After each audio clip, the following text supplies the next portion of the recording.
Going live in 30 seconds.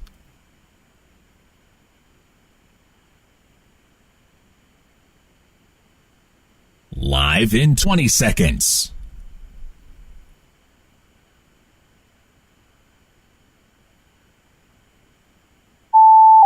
Live in 10 seconds. 5, 4, 3, 2, 1.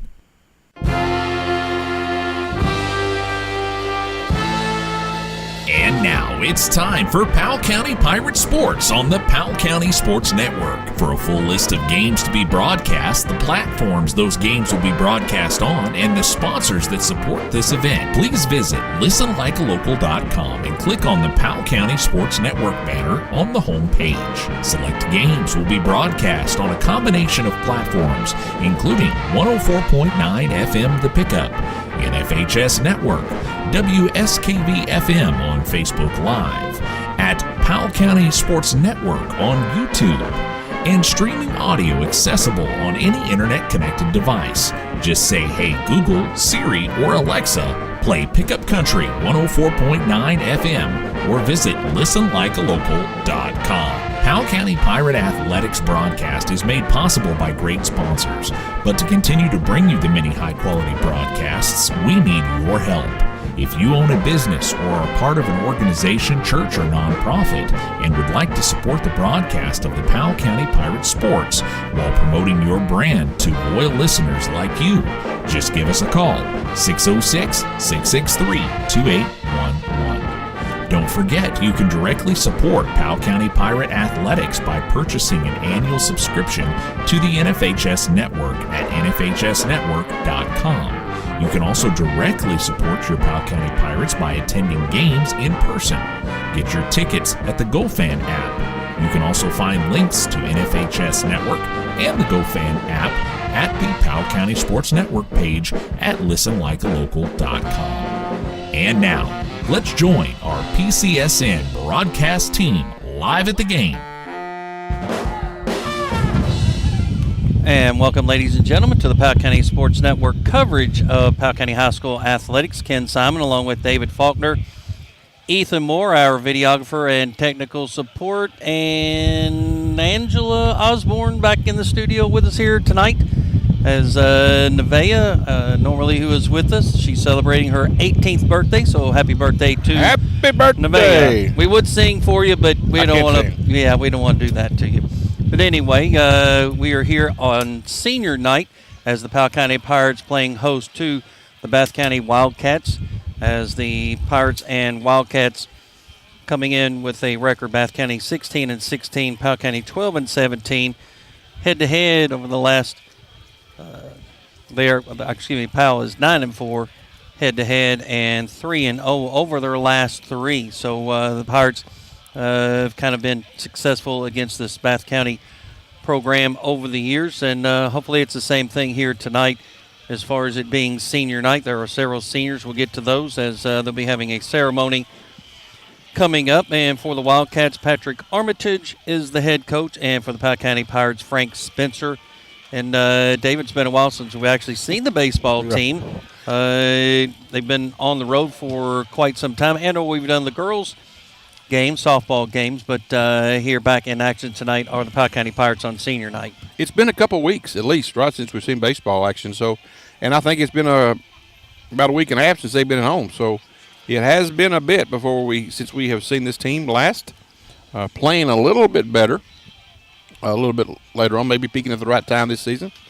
So they, again, big district tournament coming up Saturday. Before we get into the lineups, again, we plan on bringing you the senior night introductions here on Facebook Live WSKV coverage. So hopefully if you plan on watching this later on, watch this later on, thank you guys for tuning in later, and thank you guys for tuning in now. Again, to watch the senior night festivities here at the Charles Childers Field, Stanton City Park, and the Powell County High School baseball field. So thanks, everybody, for tuning in. Again, I'd like to thank our sponsors, and, again, a big thank you to our sponsor for the volleyball region and state, Markham Wallace Mercy Health Hospital. Thank you guys very much for your sponsorship to bring us that volleyball action. Again, last night Powell County fell to Henry Clay, but don't forget, that was a state tournament. That wasn't just a game. So congratulations to our Powell County volleyball boys team. First year of volleyball. Made Powell County proud by representing in the state tournament. So to me, it's a win-win. Henry Clay was a nice team, so congratulations. So now, looks like they're getting ready to pick up the senior night. We'll see if we can hear it.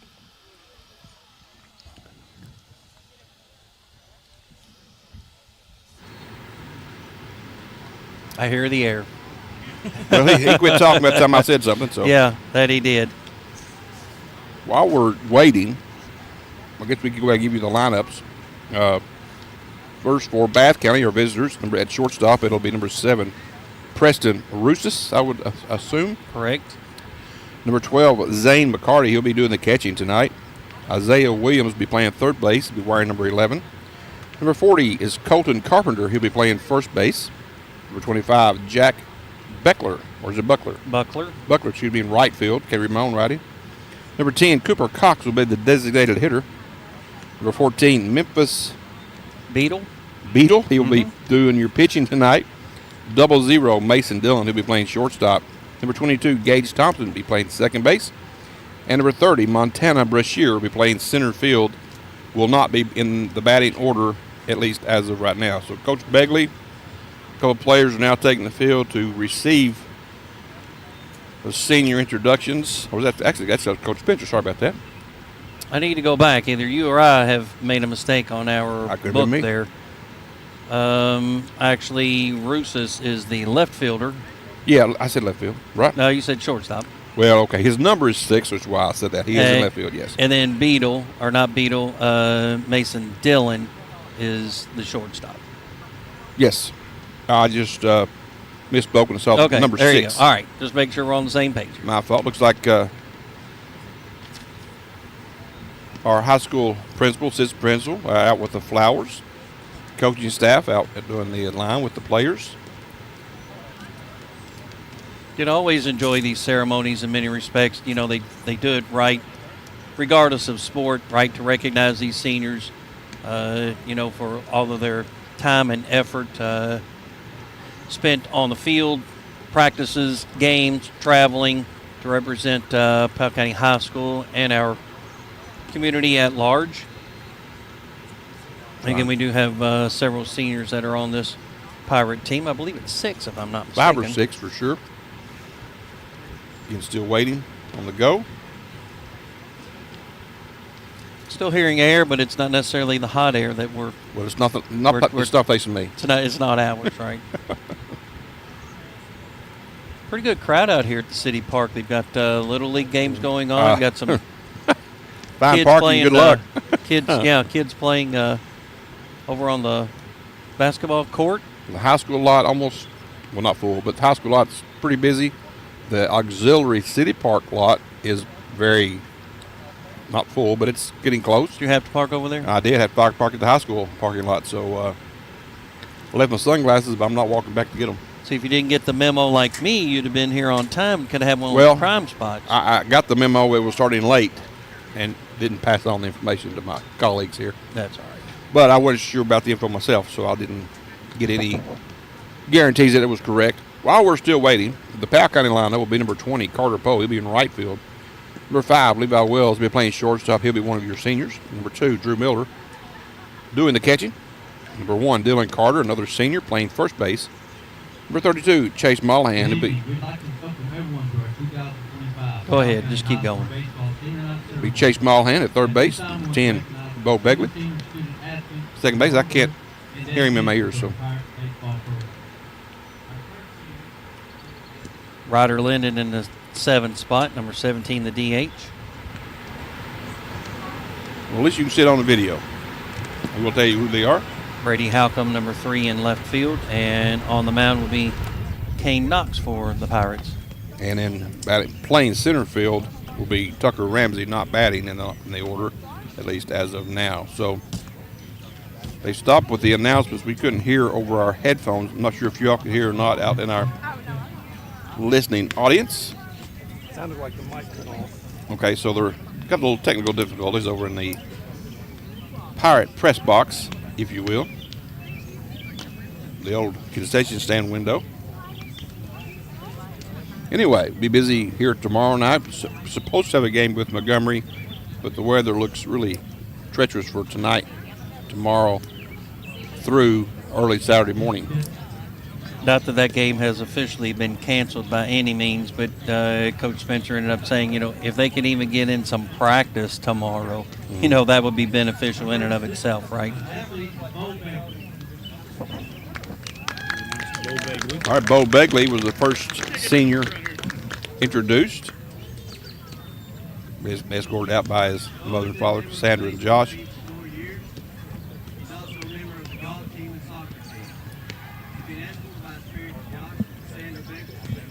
Yeah, that's not coming out very well on their behalf. I can hear it a little bit through my headset, but not a lot. Yeah, not enough. So Bo Begley, your first senior introduced. Again, he'll be wearing number 10, playing second base as he's done all season long. Again, assistant coach Josh Begley, who is his father, so congratulations to Bo. But can't do without the moms, that's for sure.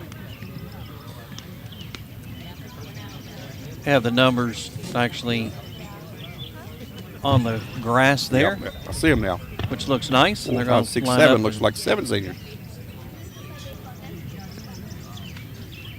7 seniors for the class of 2025.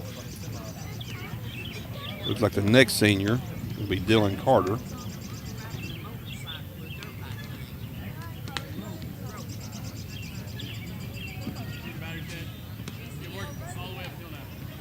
I can hear Frank talking. Right. And as far away as he is, the fact that we can pick the him mic's up. able to pick that up, but you can't necessarily hear. Student athletes Dylan Carter. Yeah, I can hear Josh better without the mic. Baseball team for 4 years. He's also a member of basketball team, football team, FBLA.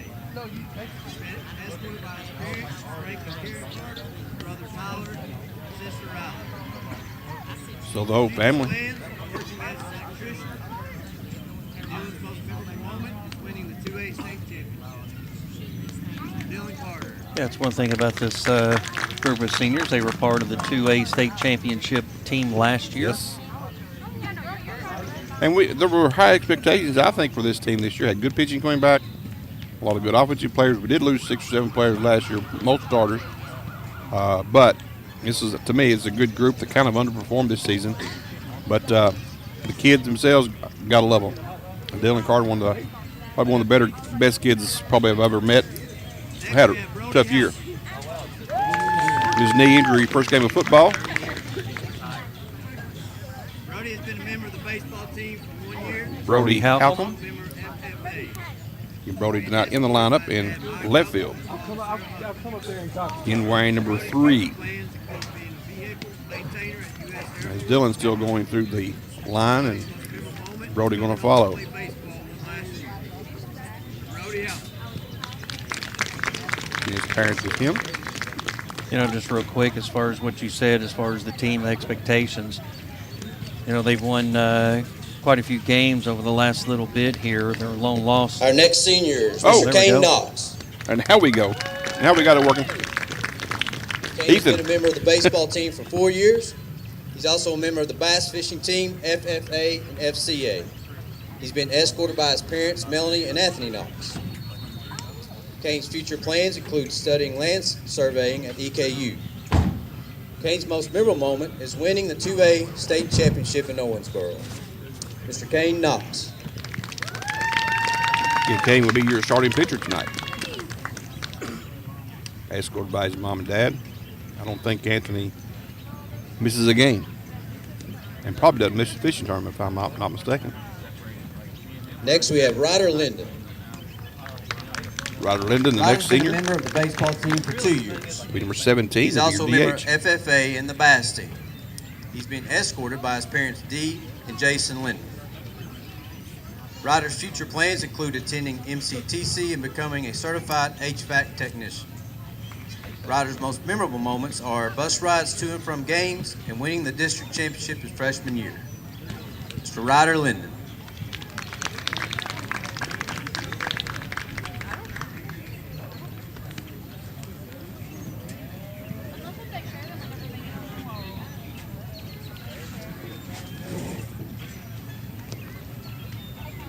Next, we have Chase Mullahan. Chase Mullahan, your next senior. Again, Chase in the lineup. Chase has been a member of the baseball team for 2 years. He is also a member of FFA. He's been escorted by his mom, Holly, dad, Anthony, and brother, Evan. His future plans include going to MCTC for HVAC and to visit several different MLB ballparks. Chase's most memorable moments are going to the regional championship and cheering on his buddies. Chase Mullahan. Again, Chase with his family as well. I remember coaching and when his dad was in Little League. Some of these other parents, same way. And our last senior Those is come from Mr. Little League when Levi they were playing. Wells. Levi Wells, oh cuz. Levi has been a member of the baseball team for 4 years. He's also a member of the basketball team. He's been escorted by his dad, Scott Wells, his nana, Patty Wells, his mom, Rebecca Mead, and brother, Landon Wells. Levi's future plans are the Air Force, and Levi's most memorable moment is being 2A state champs. Mr. Levi Wells. Again, Levi again with his mom and dad, grandmother Patty, which is my aunt also, and brother Landon. Again, Landon, great athlete here in football. So a lot of lineage here. You look at these groups of people, they probably had older siblings or something that has played before. A lot of the athletes, it's kind of a tradition. The parents, again, the same way. So, again, these senior nights are long in legacy here.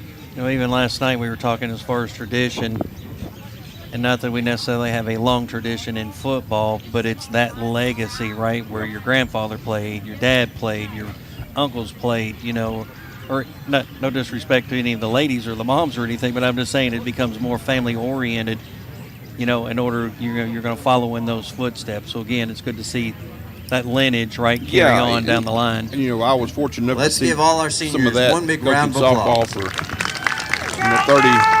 30 years almost. And there were kids that I coached the first couple of years that had daughters playing the last few years I coached. And I got to coach a lot of two generations. And I tell you what, it's kind of special. And look at this group. And, you know, I coached Scott and against Anthony. I coached Josh Begley.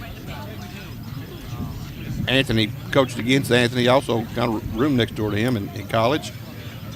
So Frank Carter, also one of the guys that played against me. So, you know, when you look at this group of folks out here, I've been fortunate. And I said Anthony Mullahan also I coached while he was a player. So it makes me feel kind of old, you know, when I coach all these dads out here. Yeah. It makes it kind of different. A lot of those guys in Little League against Scott and Josh, coached him in high school baseball. That was awful fun times for me. And that's your group of seniors. Again, another stellar class of senior athletes here in baseball. And you look over at the rest of the team, Ken, I'm not saying they're bad. I'm just saying this is getting a little scary because of the numbers are thin. You don't have a lot of guys over there in that line. You got about 7 or 8. That means we got to fill next year with a bunch of middle school kids or new kids out to baseball. So it's been one of the stronger programs at Powell County as baseball, and it goes way back. The tradition of baseball is probably, to me, it's got the highest expectations of any sport we play.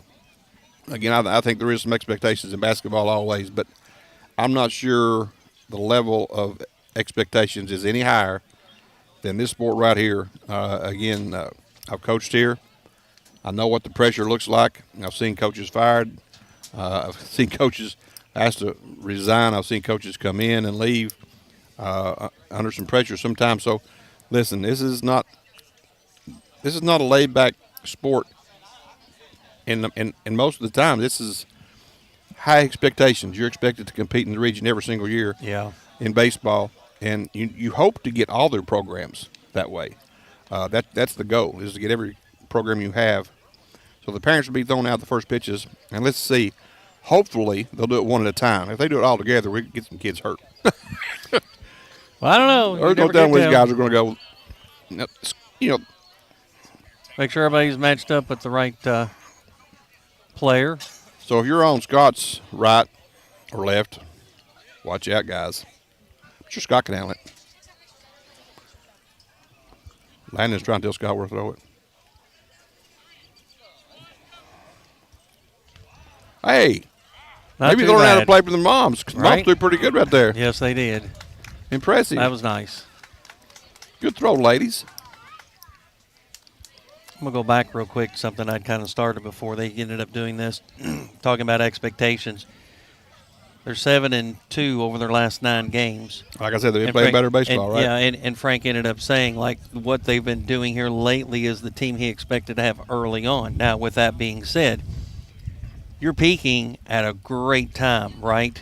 Yeah. You know, and at this point, maybe you're putting it all together and going to be able to make a good run, not only in the district tournament, but even in the regional tournament, right? So, again, you're right on schedule in many respects, and obviously their hitting has improved. They've been scoring a lot more runs and doing a nice job even defensively, limiting the run production for the other teams, whether that's pitching or fielding. Well, it's like, and I compare these guys with the Cincinnati Reds before all the Reds.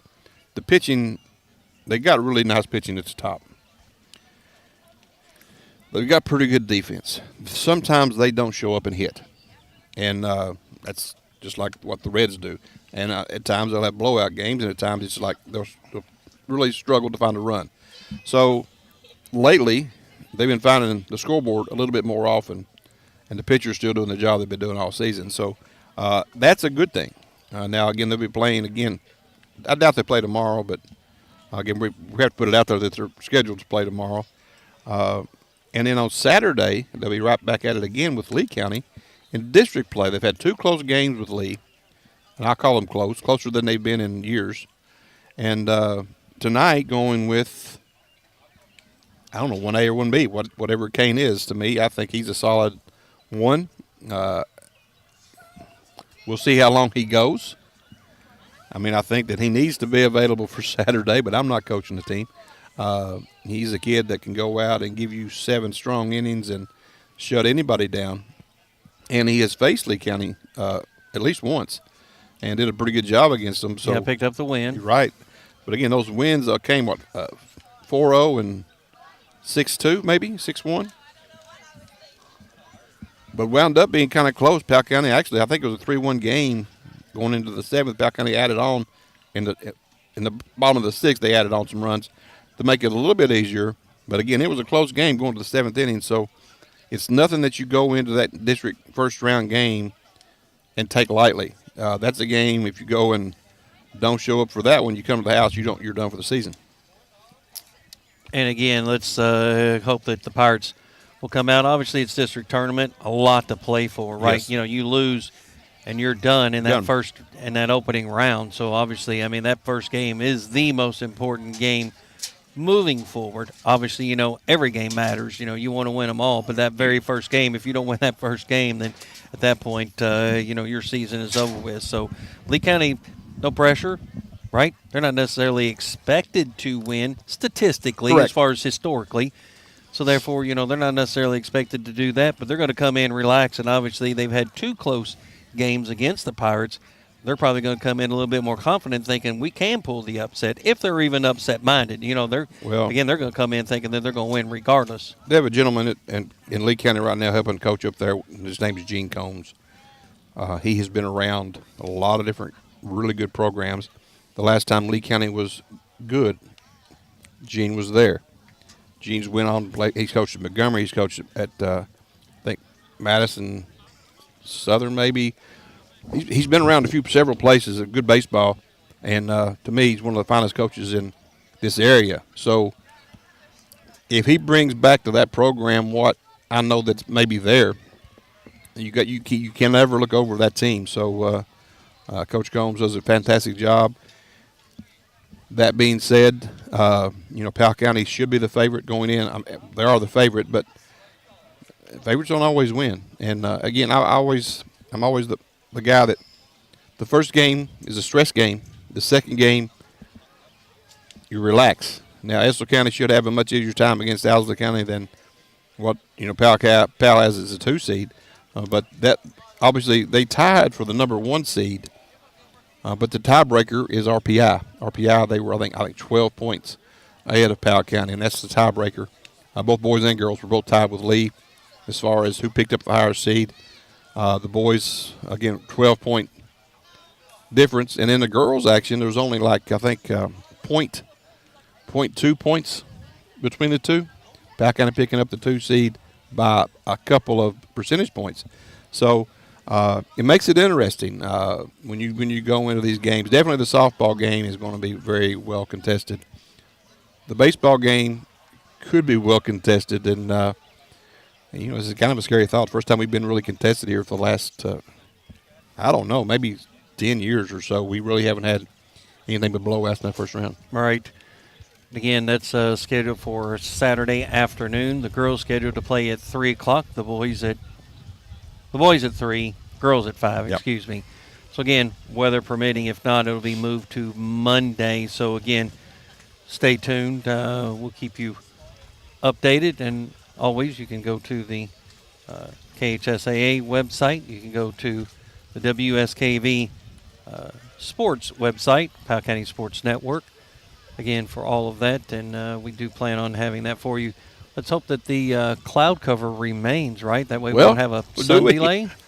We won't have a sun delay. The sun's going to drift a little bit more to the hour right as you look out. It should not be that big of a problem at this time of year. A couple of weeks it's a problem. After that, it's really not much of an issue. So shouldn't be an issue tonight, and hopefully we can get this thing finished before the storms start rolling in. Tomorrow. Tonight. No. Ethan's already told me about 8 or 9 o'clock tonight, maybe. What? Yeah. So.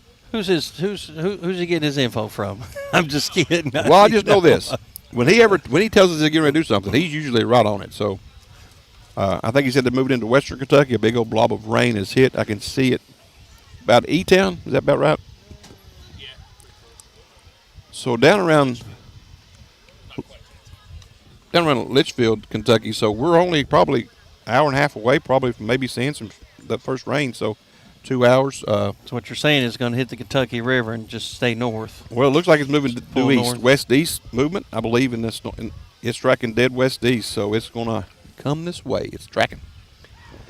So the Pirates taking the field as they're in their white jerseys with black letters and numbers and their black pants. Gotta love Drew Miller. Go over and shake hands with officials before we even start. Yeah. Way to suck up early, buddy. Love it. And the Wildcats of Bath County in their red jerseys. We got their white with red pinstripes on theirs. I'll tell you one thing. That baseball Kane's using just came out of the wrapper. It's senior night. Yeah. Right? Yeah, that is Senior a night. brand new baseball he's using right there, which means for the batter should be easier to pick up, right? It should be. That's true. We have a pretty nice hitting background now versus what we used to have here versus no hitting background. Batting averages here used to be really low as far as a team because it was just such a tough place to hit. But since Powell County has put that backdrop up there, the batter's eye is much better than what it used to be. So averages kind of upticked a touch. So nice addition here to the field. You want to go back over the lineups again? Can do. That way, it's been a while since we've done that. Just get everybody reset. So first we'll go with our visitors. We have in the left field, number 6, Presley Russis. Number 12, the catcher, Zane McCarty. Number 11, Isaiah Williams. He'll be at third base. Number 40, Colton Carpenter. He'll be at first base. Number 25, Jack Buckler. He'll be in right field. Number 10, Cooper Cox. He'll be the DH. Number 14, Memphis Beatty. He'll be the pitcher. Beetle, excuse me. I knew that was an L when I said it. Number 00, Mason Dixon. He'll be the shortstop. And number 22, Gage Thompson will be your second baseman. Your center fielder, not batting, will be Montana Brashear. Throw is down to second base, Wells. They'll toss it around. And we'll come back up here with Kane Knox in the circle. Kane on the season is 3-2 with 3.25 ERA. Has had 35 strikeouts on the year, 23 walks, which is kind of up for him. He's pitched 47 and a third innings. He's given up 59 hits on the season. So he has started in 6 games. This will be number 7 for Kane Knox. And stepping up to the plate to lead off for the Bath County Wildcats, Preston Russis, the left fielder, number 6. And here's the pitch from Kane Knox. And they're going to throw it around the horn. We're going to get a player substitution here as Chase Mollahan will be coming out, third baseman. Yeah, not playing per se, right? They're going to recognize him again under the circumstances here, but he will be coming out. They'll be making a player change, and that will be Lacey Dickin. Yep. So we can go ahead and write that a change in. I didn't have it in mind, so I knew that. I didn't write it down either, but so again, nice gesture there to the count.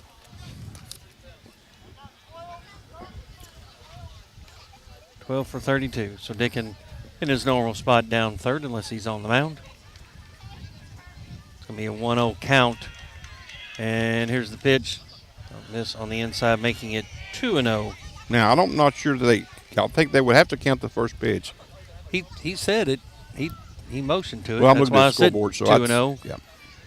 We'll see what happens here. Gonna miss. 3-0. Yeah. Yeah, I don't know why he wouldn't have counted. I mean, it's it's a live pitch. Well, you have to throw it wild. That's Yeah. so they don't swing, right? 3-0. Gonna get a strike. Again, 3-1. Friendly strike one call there. Looked like to be just off the edge, but got the strike call. So 3-1 to Russis with Zane McCarty, the catcher, on deck. Here's the pitch from Knox. Gonna miss. Gonna get the walk. You know what we say about the leadoff walk, right? We do, but let's not say it this We time. hate it. See what happens. We don't like it. Yeah. McCarty will come to the plate, the catcher. So I can find his stats while you're looking. 389. All right, see, you're early here. You got too many papers. I Flip. do. I do way too many. So runner at first, nobody out. Top of the first. Powell County Pirates here on senior night playing host to the Bath County Wildcats. Kane Knox on the mound. Here's the pitch, and it should be right to the second baseman. It is, and they're going to get the double play. Nice job by Bo Begley. Going on the pitch was Bath County, I believe. Little infield soft line drive right to Begley. That erases that leadoff walk. So it'll be out number 1, and then it's going to be the 4-3 on the double play for out number 2. Isaiah Williams stepping to the plate. Batting .213. I'm with the wrong player. No, batting .213 on the season. Yep. Yeah. So you should have increased the size there. I should have. Here's the pitch on the inside. Knox. Missing inside, Yep. looks like. That's the miss. Yeah, Bath County crowds that plate just like the Pirates do. Colton Williams on deck. There's a fly ball to left field. Could be trouble, and it is. And it'll easily get the stand-up double. That ball had a little bit more carry than what you would have expected. That ball, wind looks like it's blowing in. That ball carried a little bit out to left, so a little bit surprising there. Carpenter will come up to bat now with 2 outs. He's batting at .357 on the season and having 1 home run and 16 RBIs. On the left fielder, Brody Halcomb, he didn't quite get the break, and at that point it kind of kept carrying away Lane from shallow him. left right now, too. I've been backing him up just a touch. So runner at second with 2 outs. Carpenter up at the plate. Going to be a called strike. Kane finally ahead of a batter.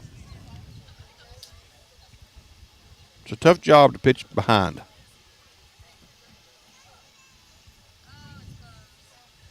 Looking back at second. Knox is set. Here's the pitch home. I'll foul that one off. Should be an easy play. And it is. Pop fly over to the first baseman, Dylan Carter. So he'll get A walk and a double. They'll leave one strand. They'll come up empty here. We'll head to the bottom of the first. You're listening to the Powell County Sports Network.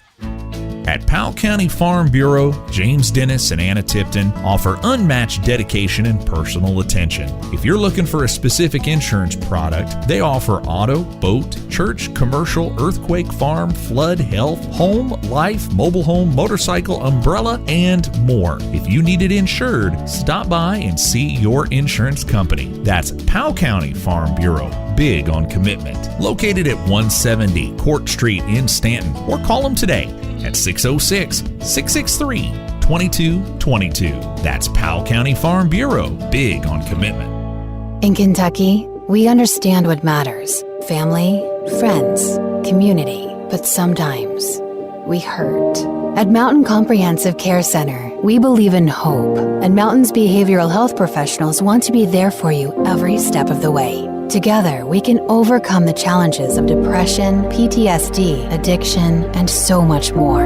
You are not alone. Call Mountain Comprehensive Care Center today at 606-663-3336 or visit our Stanton Clinic at 369 North Main Street. You're listening to PCSN. Welcome back here to the Powell County High School for senior night baseball. Again, Bath County versus Powell County. Scoreless at the top of the first was Bath County. Powell County will be coming to bat here in the bottom of the first. On the mound for Bath County will be Memphis Beetle. Memphis Beetle, excuse me. That's on a different page. I got a bunch of pages you said, right? How about he's 1-2 on the season with a 2.95 ERA? I like how you're that quick. Memphis, you got the wrong 26 guy. innings. He's actually 2.92. You're reading Mason Dillon's line. Oh, you're right. See, that's It's why okay. it takes two. Yeah, why it takes two. You know? Yeah. Especially with David and I. Yeah, we're kind of old eyes looking at this. Yeah, you know. Can't fly I'm older solo. than he is, though. Well, you can't fly solo in baseball, that's for sure. You can in softball, but Yes. in baseball you cannot. It's tough. It's tough. It is tough. Now stepping up to the plate will be Carter Powell, followed by Levi Wells, Drew Miller. As David mentioned, be Memphis Beetle on the mound.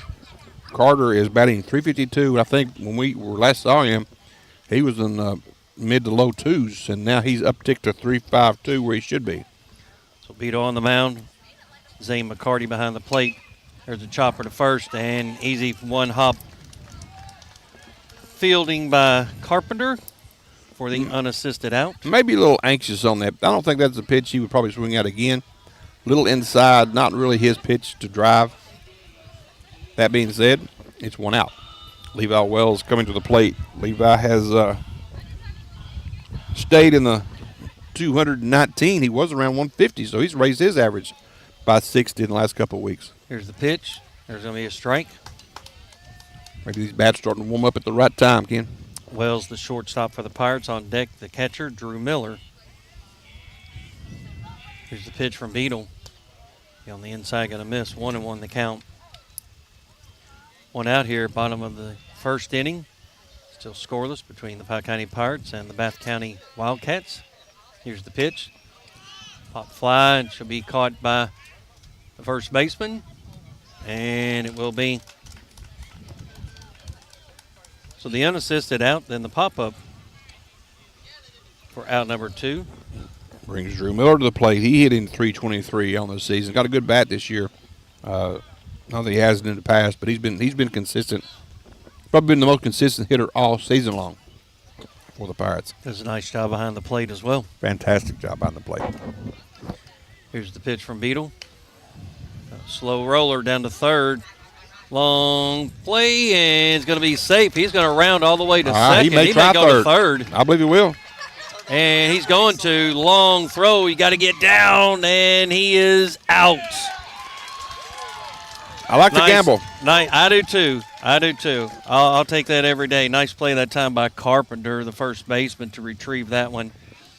But he rounded first. He was all the way in the grass, really, by the time he decided to stride it out over to third. But still, close play. Just a good throw that time as the Pirates will come up empty. But again, like the aggressive play, we'll take a quick break here on the Powell County Sports Network. Hey, it's Kristen Mulcahy, Marketing Manager at Appalachian Wireless, here to let you know that upgrading has never been easier. Bring your own device or trade in your current device to get connected to the region's best network and to start saving on today's latest smartphones. No matter how you upgrade, we've got a solution just for you. Visit us on the web at AppalachianWireless.com or in one of our many retail locations, because we are you. We are Appalachian Wireless.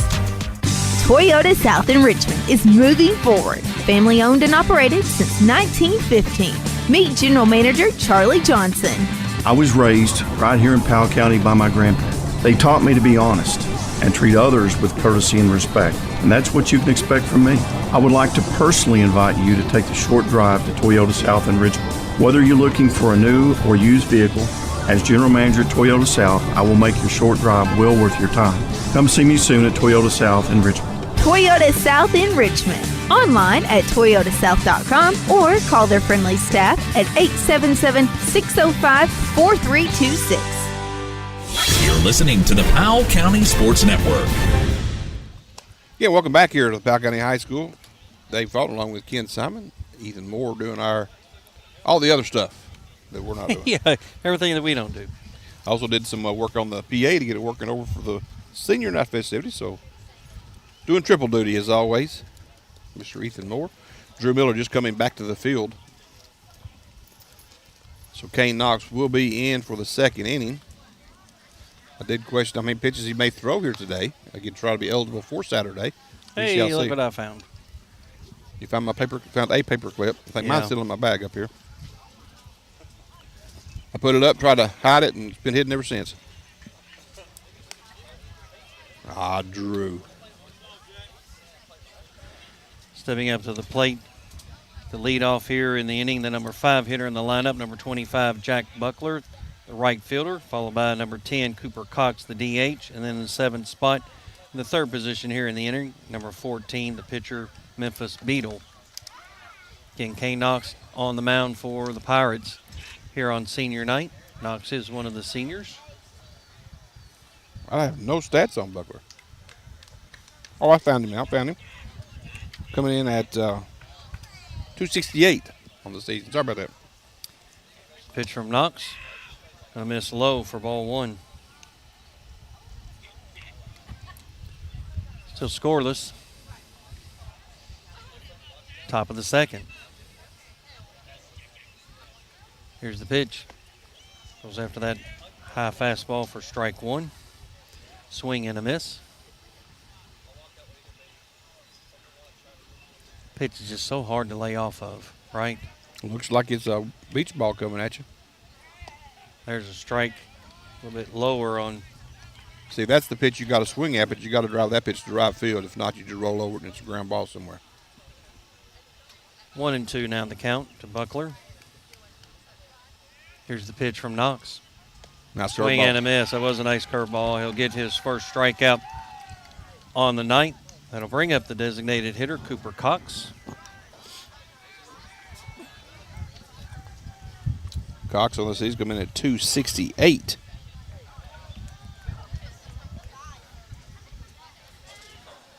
Big kid. It's in the 6th spot. And the number 2 hitter here in the 2nd inning. Foul ball. Carter's going to go back and is going to just miss. Dylan Carter, tell you what, first baseman. He went a long way and didn't miss it but a couple of feet. I thought for a second he may catch that one. If it would have been a big asterisk beside that one. In foul territory, no less. Again, we've seen Dylan played center field before the knee injury. Could really track a ball. He's a really good center fielder as well. I mean, they got some guys out there that can play some center field. That's a luxury on this team. But, man, he could really go get it in center. And that one was obviously a tough play. Couldn't get there. Yeah, that would have been over-the-shoulder catch nonetheless. Gonna miss. Highlight reel stuff, man. Yeah, 1-1 is the count now. 1 ball, 1 strike to Cooper Cox, the DH, with 1 out, top of the 2nd. Here's the pitch. Gonna miss the low. Oh. 2-1. That's probably the first pitch that he's not called a strike when it's been low. Well, in the middle you know, like his knees are a lot higher than everybody else's, so maybe it was a little low. I'll retract my O. Here's the 2-1. Right here behind us. even the count 2-2. I wouldn't want him to give me a ticket if I was leaving or something, this guy. 2 balls and 2 strikes now. Memphis Beetle, again, the pitcher on deck. Knocks it set. Here comes the 2-2. There's a strikeout, back-to-back strikeouts for Kane Knox. That one, the looking variety. That was a little high strike. But again, he didn't get the other call because he's too tall. They got that call because he's about waist high. High to a lot of people, but he's about 6'5". 14, coming to the plate. And that is Memphis Beetle, batting .222 on the season. 2 outs. Here's the pitch from Knox. High pop fly back here behind us. I was behind just us. waiting for it to tent. It did not. About 30 feet behind us, right? Yeah, it was a good distance. 0-1 on the first pitch, foul ball by Beetle. He gets Folks on base, are makes still a deal. poured in here, Ken. It's like you said, it's a pretty nice crowd here. Here's the pitch. High. Beetle's going to have to duck. 1-1. Well, about like it was last night when we went to Henry Clay. Every Little League field is full. Soccer field is going. I'm telling you, it's a busy time over at City Park. Here's the 1-1. Shot to center field. Counter corner. Should be caught. Ooh, No, ooh, that was a little bit closer than it probably should have been. So the fly out to center field for out number 3. They'll go 3 up and 3 down. The Pirates will come up in the bottom of the second. We'll take another break here on the Powell County Sports Network. Parents trust the emergency department at Mercy Health Markham and Wallace Hospital when their children hurt. When an emergency strikes, we are right down the street and ready to help. We offer full-service emergency care 24 hours a day, 7 days a week. We have X-ray, CT, and lab services on site for assessing, diagnosing, and treating patients quickly. The emergency department is a level 4 trauma center. You can expect expert care, quicker treatment, and improved outcomes. Choose the emergency department at Mercy Health Markham and Wallace Hospital in Irvine. Allen's Hardware is a hidden gem in Clay City and known for their dependable down-home service. Visit Allen's Hardware at 30 Black Creek Road and you'll find Valspar paints, Echo Power Tools, electrical supplies, septic system accessories, key cutting services, and even U-Haul rentals. That's Allen's Hardware at 30 Black Creek Road in Clay City. To find out more, call 606-663-1122. That's 606-663-1122. You're listening to PCSN. Welcome back here to the Powell County High School and baseball action. It will be Carter, Dickin, and Begley here for the Pirates. Do we have a new pitcher, Ken? Yeah, he's 14. Never mind. I didn't notice that motion when he came up in the first inning. But He did it in warm-ups. I'm not so sure that he did it while he was in that first inning pitching, but he did do it in warm-ups. It caught my attention just like it did you, right? It's like, oh, okay. Well, this is my different out there. Yeah. But no, I guess not. Carter again left-handed. Will lead off. Again followed by Dickin, who was a substitution for a senior night player. Carter on the season at .211. Again, came back, 3 weeks ago from his knee injury, and good to see him back on the field and batting. Hopefully he'll get it really turned on for tournament time. Here's the pitch. Can take a strike. He was taking the whole way on that one. Dickin and Begley, as David said, on deck. Hit that one. It's going to drop maybe, and it will drop. Yeah. Well, that fielder kind of is playing a good distance away, and it kept tapering away. So a single by Carter over at first. If I bring up Lacey Dickin. Well, the scouting report that I have on he, Poe, Wells, a couple of the guys for the Pirates will go the other way and go the other way often. So if you know that, you can shade that way. But he was probably a little bit deeper over towards center, thinking about pull, and that's not Dylan's game. It's odd, but it almost seems like lefties can go the opposite more A lot than easier. righties. Yeah. Doesn't make any sense, but it seems to be that way. Maybe they're just better hitters.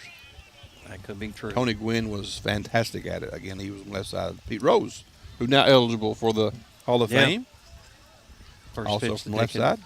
Well, I guess he's a switch Strike. hitter. Going to get the bunt down, and it's going to go foul, and that's unfortunate. That's going to be strike 2. Carter will have to go back, and now more than likely the bunt is off. I would hope so. Again, with 2 strikes, Dickens can handle the bat pretty well. That seemed to be one of those pitches, though, that you could have, right? Yeah, he bunted the down. curveball, but yeah, that was a pitch you got to be able to bunt. Here's the pitch home. There's a shot, and it's going to be fair ball down the third base line. Carter is going to get all the way in. They're going to hold him up at third. Good hold up, but get back on the back. So a double that time by Lacey Dickin. So aren't you glad he missed that bunt? Yeah, right? Yeah. And that was a shot not a lot the third baseman down the line could have done. And Isaiah Williams, that was just a rocket. So Dickin with the double. The one thing the bunt did, though, it pulled the third baseman in a touch. He probably backed up on with 2 strikes, but he had to think about it. So when you pull that guy in, then when we go down the line, there's no chance you're going to play it. Yeah, Bo Bagley, now the second baseman, up to the plate and a swing and a miss. That was probably ball 1. Said he'll take a swing as well on the outside and low. Just need a single in the outfield, try and score a run. Contact probably gets it done. And it is going to be a bunt. Safety squeeze. And they're going to get there. And yeah, can't gamble there. Yeah. To me, it's either suicide or nothing. I don't love a safety squeeze. That's just me, though. No, I didn't necessarily like that. If he'd have bunted it down the first base line, made him come in to play it, you give your player a better opportunity. Chance, still, or even at third base, you can go as far off as he's off and have a better chance. If he does make that throw, you can score pretty easy. But that one he had to stay on that one, right back at the pitcher. Now stepping up to the plate, the DH Ryder Linden. Pitch on the inside is going to miss. 1 out. Pirates with runner at second and a runner at third. Still scoreless here in the bottom of the second. Again, the Powell County Pirates playing host to the Bath County Wildcats here on senior night. Here comes the pitch from Beadle, and it's going to be popped up right back here behind us. It'll be 1-1 now, the count to Ryder Linden with Brody Halcomb, the left fielder, on deck. One of these seniors get it done here. 1-1. Here's the pitch from Beadle. High pop fly. And it's going to drop, and it's a fair ball. Yeah, it's a fair ball. And it's going to be a base hit. He's asking a free field fly off. Nobody on first base, Coach. He backed up real quick. He realized it. So that's going to be a base hit. Yeah. I thought the only thing he may question was when the third baseman tried to back up and ran into Carter. The only problem is the ball has already passed him. Yeah. Yes. So that really would not have been there's no in play interference either. or No, anything. because the ball already passed that area. Yeah. So bases are loaded. Brody Halcomb, left fielder. What's his batting average on the season? Hasn't Missed played a on the lot. outside. I knew that, but 0. He hasn't had he's had 2 at bats on the season. Okay. No hits. Be nice for the first one there, Brody. yeah, it would.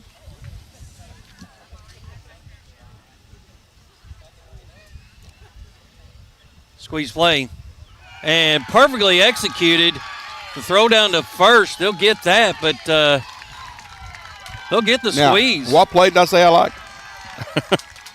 A home run? Suicide. I'm okay with the No, I'm suicide just call. kidding. I don't love a safety call, but the suicide call I'm okay with. As soon as Dillon broke from third, it was on. But Holcomb had to get the ball down and did. So he picks up the RBI, and it's on the sack bunt. Nice job. It'll be out number 2, but he did get the job done. Yeah, 2 that outs. still only has 2 at bats. Now he's got an RBI. Kane Knox, the number 9 hitter in the lineup, up at the plate, and also the pitcher for the Pirates. Here's the pitch. Miss for ball 1. It's probably the reason that Knox in the 9-0, not the 8, is Holcomb had very few at bats, so you still keep every with Knox a chance to bring some runners in. Here's the pitch. I'll foul that one off out of play. Knox on the 1-1. season at that's the wrong player. No, 170 on the season, so not where Kane imagined himself being. He's a better hitter than that, I think. 1 ball and 1 strike to Kane Knox. Runner at second and third. The pitch on the inside, going to miss. 2-1. If he manages to get on base, we'll head back up to the top of the order. 2-1 pitch count. Memphis Beetle on the mound for the Wildcats. Here's the pitch.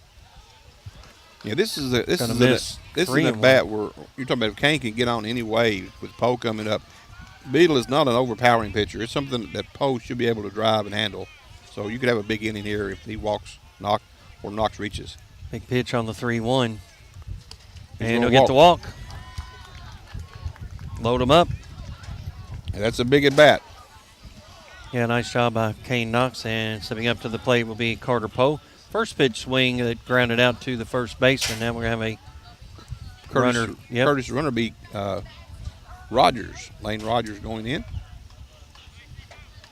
Run for the pitcher, Knox. Again, that is a courtesy runner. So bases loaded, 2 outs, bottom of the second. Dylan Carter, the leadoff hitter in the order for the Pirates.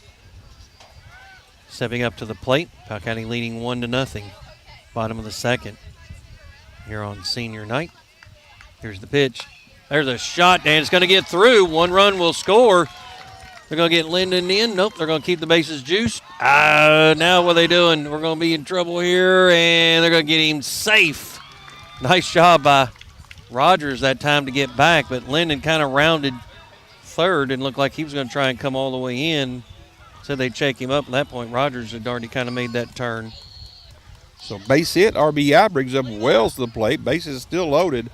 Again, opportunity here to blow this thing wide open with a gapper here. Good speed at first and second. Wells puts one in the right center gap. They could run for a while. 2-0 now the score. Here's the pitch. Another chopper right to the third baseman. Long throw over to first, and they'll get there on the 5-3 ground out for out number 3. But the Pirates will get 2 runs across. They'll leave a couple stranded here. We'll take another break on the Powell County Sports Network. What makes Whitaker Bank uniquely Kentucky? It's our promise to be more than a bank. We're your partner in growth, success, and community. From personal banking to business solutions, we're here to guide you through today's opportunities and tomorrow's challenges. This is Angie Rogers. I'm a loan officer at Whitaker Bank in Stanton. If you would like to learn more, give me a call at 606-663-2283. Whitaker Bank, uniquely Kentucky, member FDIC, and equal housing lender. At Wells Funeral Home, we have years of experience caring for families from all walks of life. Each family comes to us because they know we are leaders in our profession, dedicated to excellence in service, and have the highest integrity. Life is full of opportunities to show someone we love them. One such opportunity is the funeral or memorial service. Such a loving event celebrates the choices they made, the relationship you shared, and honors the memory of your loved one. Together, we will create a fitting and memorable event. Contact us today to discuss the possibilities. Call 606-663-9480 or visit us at 777 West College Avenue in Stanton. You're listening to the Powell County Sports Network. Welcome back here to the Powell County High School baseball field here at the Stanton City Park. Here we are at Charles Childers Field. Again, you can pick our action up on WSKV Radio, WSKV Facebook, and YouTube tonight for game coverage. And thanks for listening and watching. Pirates scored 2 in the bottom of the second, take a 2-0 lead on 4 hits in the second inning. So if you say you got 4 hits, you expect more than 2. But again, left the bases loaded. But a good inning for the Pirates nonetheless to score the 2. One of them on the suicide squeeze, which is exciting, and the other one was on a end of the bat base hit really by Carter Poe. We'll take it. A nice job by Halcomb, right, to come in and get that bunt, get the suicide squeeze, and then get him kind of on the board, right, where he didn't have a batting average, even though he still 0 for 3, still gets the RBI, as you mentioned. Now stepping up to the plate, it's going to be Mason Dillon, the shortstop, followed by Gage Thompson, the second baseman. Then we'll head back up to the top of the order, and Preston Rusas for Bath County. And the pitch count is going to be 2-0 now. 257 on the season is Dillon. Comes the pitch from Knox. And this high. Make it 3-0. You do not want to walk the leadoff batter. No. Especially when he's bottom of the order.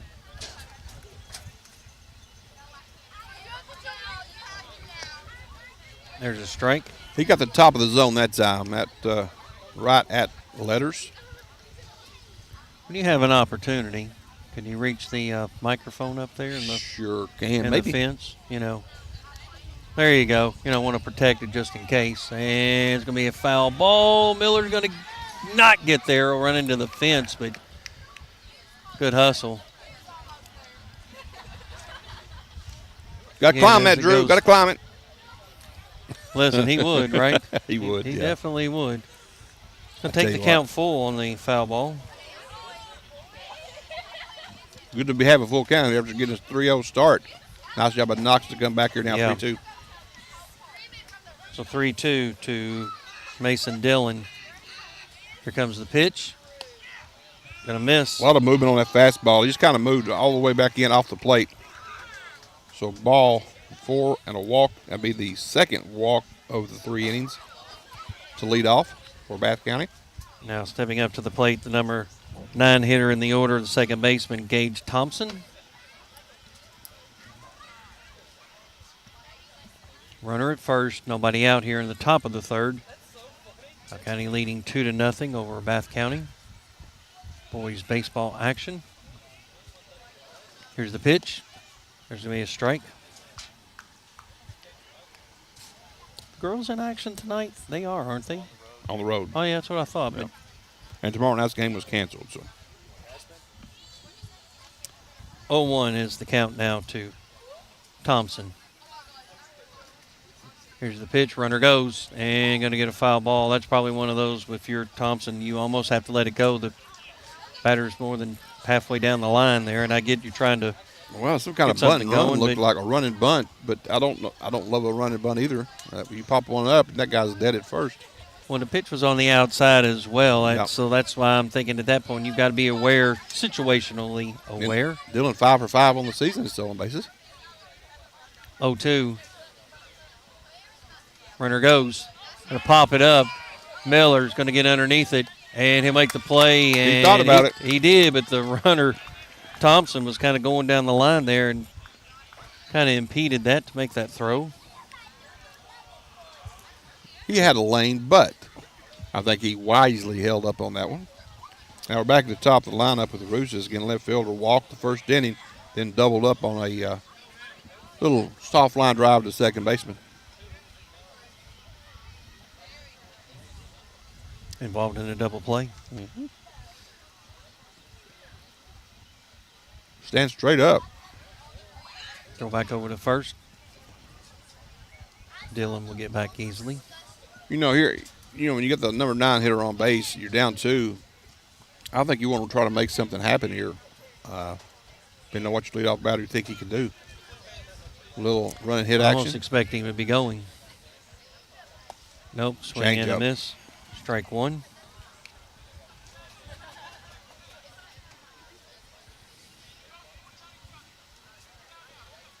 Oh, and 1 the count. With 1 out. Runner over at first for Bath County here in the top of the third.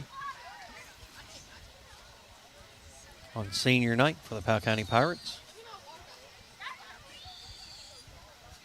Here's the pitch. Runner does go and well off the mark, but credit that to Rusas.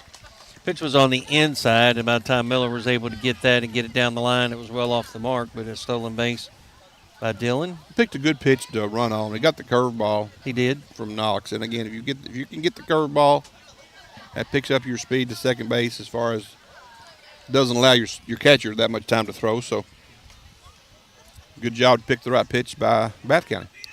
1-1 is the count now to Rusas with Zane McCarty, the catcher, on deck. Bath County with a runner in scoring position. There's a strike. A little comeback action, a little two-seamer that time by Knox probably. Gets the high strike call. Yeah, had a little bit of movement on it, didn't it? It did. Amazing what you can do with a baseball with those seams, right? Yeah, when you throw 2-seam versus 4-seam, you get more movement. Pitch and Curveball. Yeah. Got him. Get the strikeout for out number 2. That's the third strikeout recorded now for Knox. Again, that pitch, when it's coming out of Kane's hand, it looked like the last pitch. It tailed back across the plate and got the zone.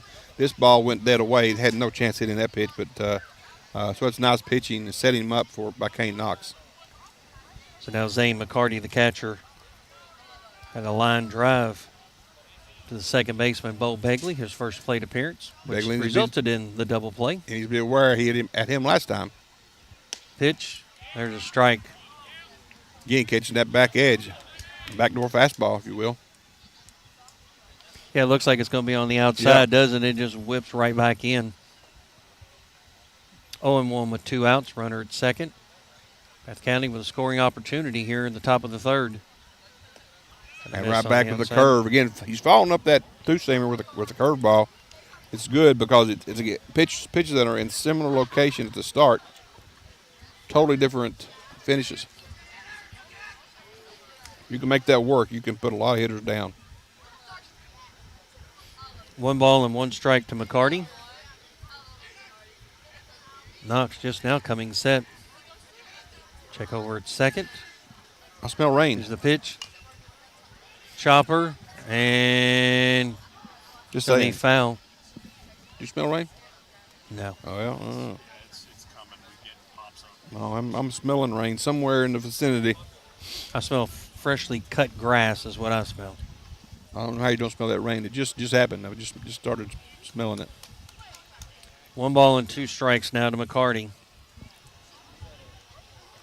I know people might think I'm worried about saying smelling rain, but Well, no, there's a word to describe that. I don't know what that is. But I don't either. I can can't smell remember that rain. offhand, but yeah, there's actually an actual word that describes the smell of rain. Here's the pitch. Gonna miss on the outside. Petrichor. Thanks, Ethan. The word of There the we go. day. Petrichor. I just thought it was smelling 2-2. rain, but it's petrichor. Well, it is, but there's a word for everything. That's what happens in a baseball game. Except for You learn. thesaurus. There's not a word for thesaurus. I don't understand that. But 2 balls, 2 strikes, 2 outs. Runner at second. Thesauri. Thesaurus. Singular. Here's the pitch. Foul ball, well out of play along the right field line. You see, when you've got 20 seconds in between pitches, that's your filler time to learn. There you go. Listen, when you're tune playing in to Dave baseball, and I and Ethan, when you're playing softball, you'll learn something. you got about 3 seconds to figure it out. If You're just even, going yeah. on. So there's not much time to learn in No. softball, but during a baseball game, we got some downtime. We got to. Well, that's why it takes That's why it 2 takes 2. people and or Exactly. a third for that matter, especially when we're doing the video to go along with it. 2-2 count here. 2 outs. Come on, Kane. Runner at second. Here's the pitch. Right back at you, Ken. I had it. Drew's got it now. Back at him. That ball might have a little scuff in it It probably does. off that brick facade on the front. Count remains 2-2. Open stance. See if we can't get the strikeout here. Go away with that backdoor cutter again. See if you can get the 2-seamer to come back across. Just now set. Here's the pitch. Gonna Taking the miss. curveball. Count will go full. No harm, no foul that time. Yeah, I Nice don't mind job by that. Miller to keep it in front of him. I don't mind that pitch call. Yeah. It's either that or the backdoor fastball. And see if we can't get him to chase one, right? Correct. Now here comes the payoff pitch. 3 balls, 2 strikes, 2 outs. Runner at second, top of the third for Bath County. Trailing 2-0. Here's the pitch. I heard that There's a pitch strike. I wanted to get. Oh. It was just a little bit outside, but, man, that's the pitch I wanted. I thought he was going to call him. Instead, we'll give up the walk. Nobody hurt there. Again, now No. you've got Williams coming up who did get a double last time. So our left fielder needs to put that in his memory bank. That was a rip. And he's going over the shade a little bit to where it was hit last time. He probably needs to back up a couple. To me, I'm in doubles defense here. Play a little bit deeper to prevent both runs coming in. So Bath County now with runner at first, runner at second. pitch. There's a shot. And they're going to hold him up. So that'll load the bases up. First pitch single. Hit it so hard, they couldn't score. You know, That's when you're going on a pitch and you get a base hit to the left, you think you're automatically supposed to score. But that was just a shot, one hopper right through the left fielder. And he got it in really quick. So nice job of Brady out in left field. Yep. Play it clean, get it in quick. That's your job. Now stepping up to the plate, Colton Carpenter, the first baseman. Popped up to the first baseman, Dylan Carter, his first plate appearance. Bases are loaded with 2 outs. Here's the pitch. There's a shot, and 1 run will score. There's a play at man, third. I tell you what. That was close by Halcomb. He'll get the RBI. He actually gave a shot there to get a force out at third base, would have nullified the run, but base hit does score him. I don't know if the runner wasn't going full bore, but nonetheless, another single and an RBI by Carpenter. Hard hit ball. Not quite sure the coach.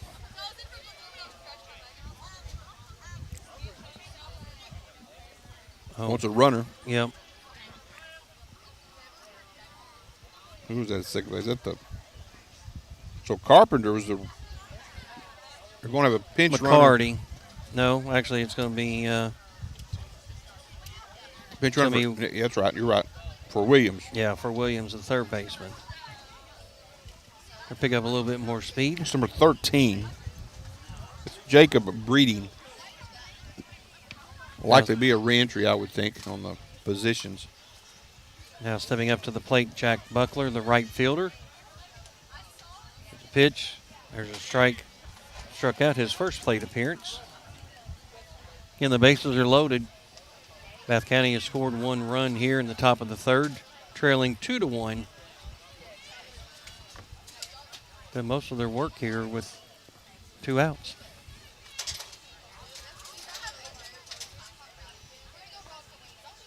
Here comes the 0-1. There's a shot to center field, and it's going to be trouble, and it will. It's going to go all the way to the fence. 1 run will score, 2 runs will score, and a play at the plate. And he came up with a big-time hit. He'll get the double. So that will bring in McCarty. That will bring in Williams.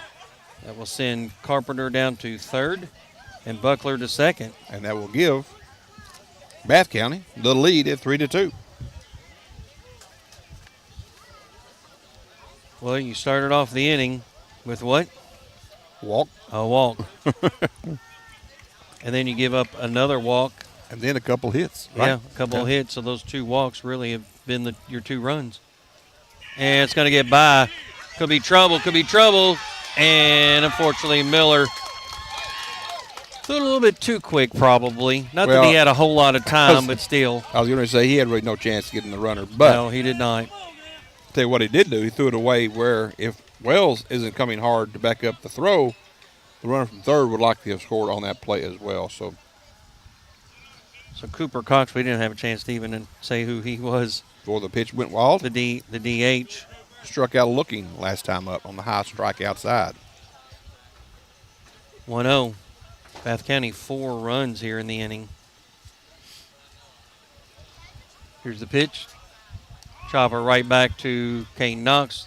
Soft throw over to first, and he'll get the 1-3 ground out. But Bath County will end up getting 4 runs across. They'll lead 4-2. We'll head to the bottom of the third inning. You're listening to the Powell County Sports Network. Toyota South in Richmond is moving forward. Family owned and operated since 1915. Meet General Manager Charlie Johnson. As a native of Powell County, I would like to personally invite you to take the short drive to Toyota South in Richmond. Between Toyota South and our 5 other dealerships, we keep around 600 used cars, trucks, and sport utility vehicles. So, regardless of what you're looking for in a used vehicle, chances are we have it, and as General Manager of Toyota South, I will make your short drive well worth your time. Come see me soon at Toyota South in Richmond. Toyota South in Richmond. Online at toyotasouth.com or call their friendly staff at 877-605-4326. GTX Manufacturing prides itself on being a U.S. manufacturing company, providing competitive, low-cost, high-quality products and services. They are centrally located in the U.S., just minutes from Lexington, Kentucky, in Clay City. GTX Manufacturing, supporting the broadcast of your Powell County Pirates. You're listening to the Powell County Sports Network. Welcome back here to the Powell County High School, Charles Childress Field, Stanton City Park, all those good things here in one. For Bath County, top of the third inning, there was 4 runs on 3 hits. There were no Powell County errors. Was a couple walks and a wild pitch, but in the middle of that was a double, a couple singles for Bath. Now for Powell County, it will be Drew Miller to lead things off for the Pirates, followed by Carter and Lacey Dickin, who had a big double the last time up. So we'll see if we can get some of that back here in the bottom of the third, excuse me. Again, the question, you got through the Pirates, and I'll ask this on the radio, I just ask off the air. You've got Kane Knox, who is your number 1, number 2 pitcher, so you plan on having to use him at least on Monday, which is your championship game, if you get there, or you could use him on Saturday. How far do you go with him in this game? You at least go one more inning, right? And then let's take it from there. Let's see what the Pirates are able to do here in the inning. Again, Baseball now goes by pitch count. So I think there's a breakdown. I'm not sure how many pitches he's thrown. I haven't counted them up. But I think so many pitches, you've got 1 day, 2 days, 3 days rest. So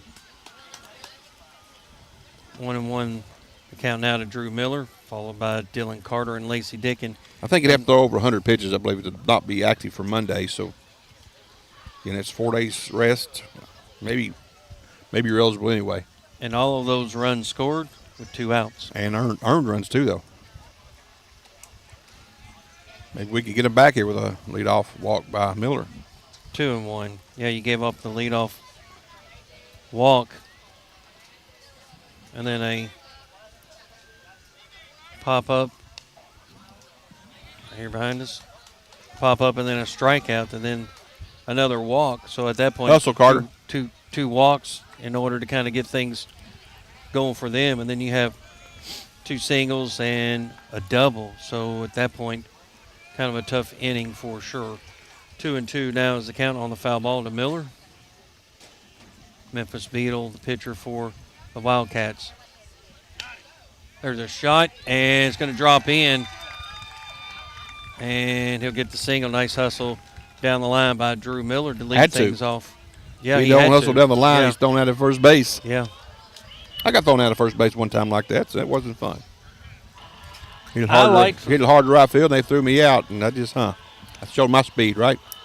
Well, and also maybe showed the arm of the right fielder. I think he showed my speed. I like doing that. I like playing right field for that opportunity. Yeah. I played left, right, and second base. I hated the outfield. Oh, I loved it. I would climb fences and catch foul balls. Carter up to plate. Another hit here, Dylan. Yep. They shaded him now to the left field, toward the left field line. Pitch. Fly ball, high arching fly ball. And a long way to come in, and he'll make the catch. Who caught it? The second baseman catch it? No, that was a center fielder who actually came all the way in. We'll call it F8, but it was a really shallow Montana Brashear. F8. Long way. I mean, he came almost all the way into the dirt. And obviously Carter not necessarily happy with that one, to Well, I get underneath it. almost think Powell County maybe is a little bit too aggressive. I know I like swinging at that first pitch if it's a good one, but we're just missing those pitches. See if Lacey Dickin can get something going here. Here's the pitch. And a miss on the inside for ball 1. He had a double and the eventual run scored.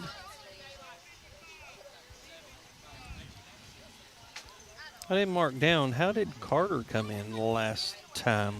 How did Carter score on that? He scored on a suicide squeeze. Oh, that's right. Fly ball, left field. Deep left center.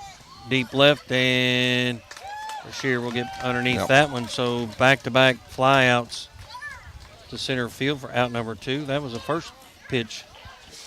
Second pitch that time. He threw the ball 1 Okay. Hit pretty good, though, that Badigan that time, but just a can of corn about 30 feet over from the left field, from the center fielder, excuse me. The Pirates have been doing a nice job here lately as far as getting run production here. Playing with 2 outs, runner at first, Bo Bagley, the second baseman, up at the plate. There's a shot pulled foul down the third base line for strike 1. Straighten that one up just a little bit. Powell County trailing 4-2. Bath County getting from those 4 runs in the top of the third. Powell County up at the plate here in the bottom of the third. Drew Miller over at first. Bo Bagley up at the plate. Memphis Beetle, the pitcher for the Wildcats. Here's a pitch.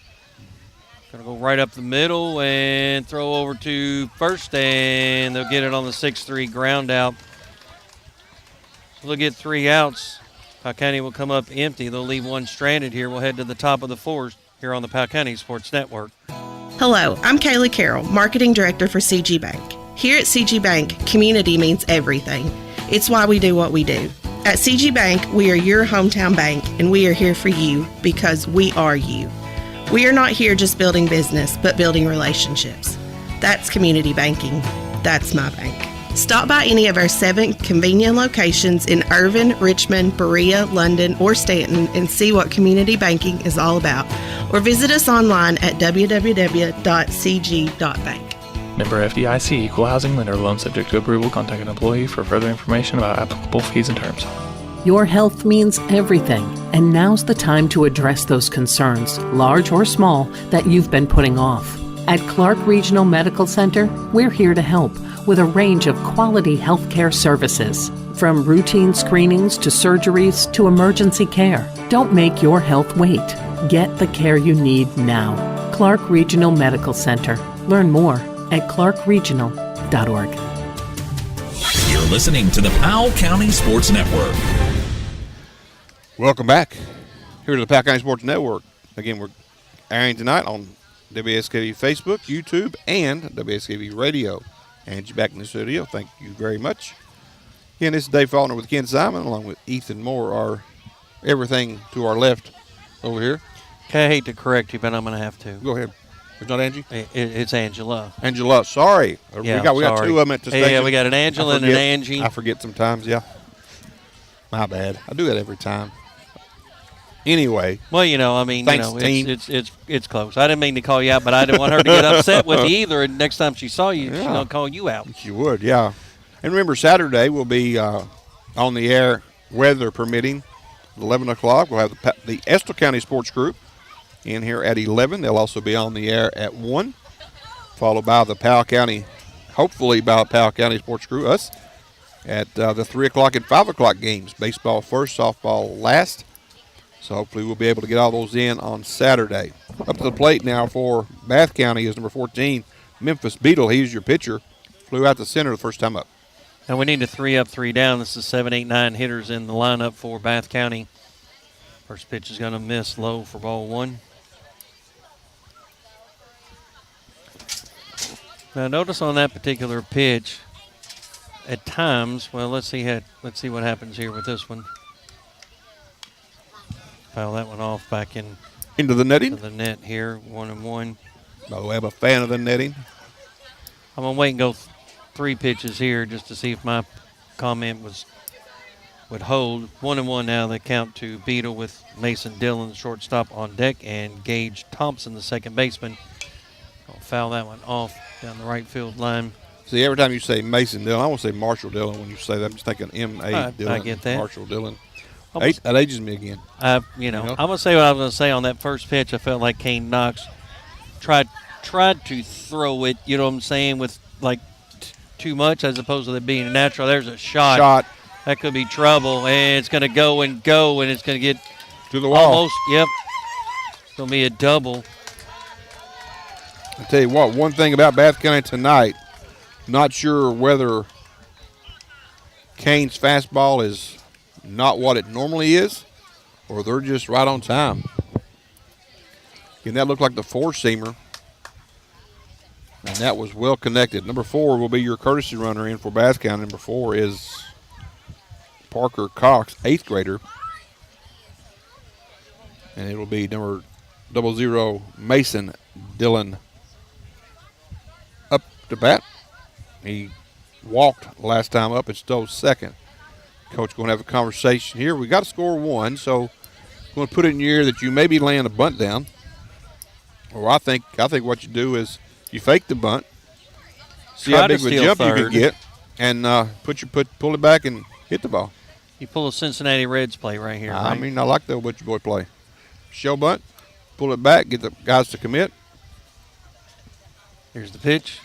Going to be low for ball one. And what I saw out of Powell County right there, Lacey Dickens wasn't going to commit to come in. It was going to be pretty much all Dylan Carter. So they got the information they wanted on how Powell was going to cover. Now if it's on, it's on. Here's the 1-0. 1-1. See, if you're going to bunt here, you bunt it to third base because you know he's not coming. Yeah. So I don't think you bunt. There's nobody out. No, but you want to make sure you get that one run with your 8-9 hitters here. I like a bunt here, but that's just me. Here's the 1-1. There's a chopper down to third. Long throw over to first. They're going to come right back. Long throw down in the dirt, and he'll get there regardless. So he basically gets his job done. The old-fashioned way, right? Yeah. Yep. Again, on the 5-3 ground out for out number one, but he gets Beadle down to third. Actually, it's not Beadle. It was a courtesy runner. I missed that. I'm sorry.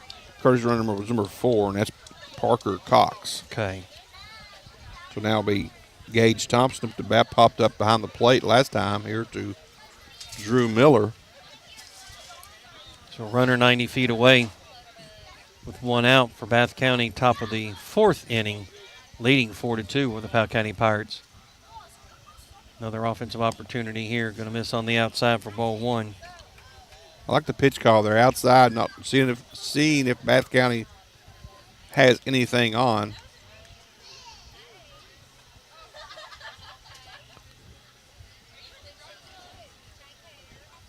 One 1-0 count. Chopper right up the middle. It's going to get through. Nope. Long play to first. They'll get the out, but the runner will score. Great play by Levi Wells, though, to keep that runner off the base. It'll be the second out of the inning, but it does score a run. So batter did his job. Defense did their job, but the Bath County has tacked on that run. Again, that's why you move that guy to third base. Whether you got the job done by hitting the ground ball. Again, maybe Dickin didn't do a good enough job of freezing that runner at second base, but by making the throw as early as he did, it allowed that runner to get to third. Well, and here's what happened as well, though. Nobody was covering. Correct. Yeah. Right. Wells didn't necessarily shift all the way over to third to cover, and then at that point, by the time Carter was able to throw it, it was a little bit too late. There's a strike as we head back up to the top of the order to Preston Russis, the left fielder. Had a walk and a strikeout. Was involved in a double play. 2 outs. Chopper to third. Lacey Dickens will have it. Long throw, and they'll get there. So the 5-3 ground out as well for 3 outs, but they'll get one run across on a leadoff double. Bath County will lead 5-2 now. We'll head to the bottom of the fourth here on the Powell County Sports Network. Hey everyone, it's Kristen Mulcahy, Marketing Manager at Appalachian Wireless, where we've got small town roots, but we've also got nationwide coverage that stretches from Pikeville to Portland, and yes, even across the pond. Lots of solutions with great prices and even better service. And when you need help, you're not stuck just pushing buttons on a call menu. You're talking to someone right here in our region. We care about keeping you connected wherever you go because we are you. We are Appalachian Wireless. In Kentucky, we understand what matters: family, friends, community. But sometimes we hurt. At Mountain Comprehensive Care Center, we believe in hope, and Mountain's behavioral health professionals want to be there for you every step of the way. Together, we can overcome the challenges of depression, PTSD, addiction, and so much more. You are not alone. Call Mountain Comprehensive Care Center today at 606-663-3336 or visit our Stanton Clinic at 369 North Main Street. You're listening to PCSN. Welcome back here to the Powell County High School baseball field here at Stanton City Park. Again, Charles Childers Field. Score at the end of 4.5 is Bath County 3.5, excuse me, is Bath County 5, Powell County 2. Coming to bat here in the bottom of the fourth, be Ryder Linden to lead things off. We'll have the 7, 8, 9 hitters coming up just 7, like they 8, 9. did. So Ryder Linden, Brody Halcomb, and Kane Knox if the order holds. This is the bunch that got it started last time. See if they can do it again. Here's the pitch. The miss high for ball 1 to Linden. On the mound, Memphis Beetle. Behind the plate, Zane McCarty. Here's the pitch. Foul ball.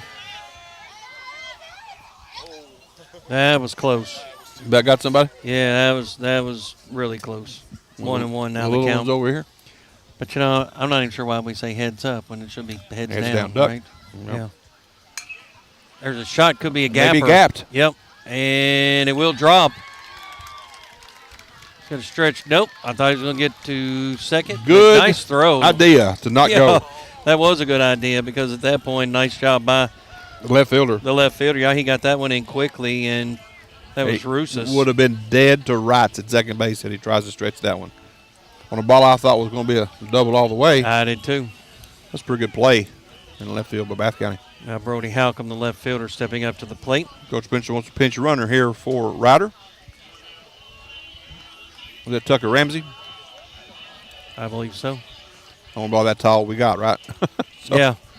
So Tucker Ramsey, he is the center fielder. So he'll replace the DH. So you can do that twice, and one of them is dead. So it's the first time he'll go actually enter the spot now, which kills the DH for the moment. If not, you'd kill Ramsey when you come back up. Yeah. So then he can See bat how that again. plays out. I mean, again, the way he hit that ball, you want him to bat again. So, but it might be the 6th or 7th inning before that happens. So nobody out. Runner at first, leadoff hitter, and Ryder Linden. Now Brody Halcomb, the 8 hitter, in the lineup. They're looking bunt. And the miss for ball 1. Kane Knox on deck. Need to get some run production here for the Pirates, trailing 5-2 here in the bottom of the fourth. Again, that Balkan did re-enter their third baseman, so we'll see. He's playing in, cheating the bunt. Here's the pitch. Nice swing by Halcomb. Off. 1-1. Those little guys are tracking them. 1 ball and 1 strike now to Halcomb, the left fielder for the Pirates. Again, playing host to Bath County here on senior night. A late number call there by Coach Begley. Halcomb had to back out and read his armband. Here's the pitch. Oh, there's a strike. You could tell he flinched on that curveball. Yeah. Just a touch, enough to throw your timing all the way off. Can't swing once you're locked up there. 1 ball, 2 strikes. Beetle is set, the pitcher. Pitch home. Pop that one up and going to go out. And nope, but not enough for McCarty to be able to get to there. Had a long way to go. Count remains 1-2. Good job, though, by Halcomb. He hasn't had a ton of at-bats, but he's got pretty good bat-to-ball knowledge here.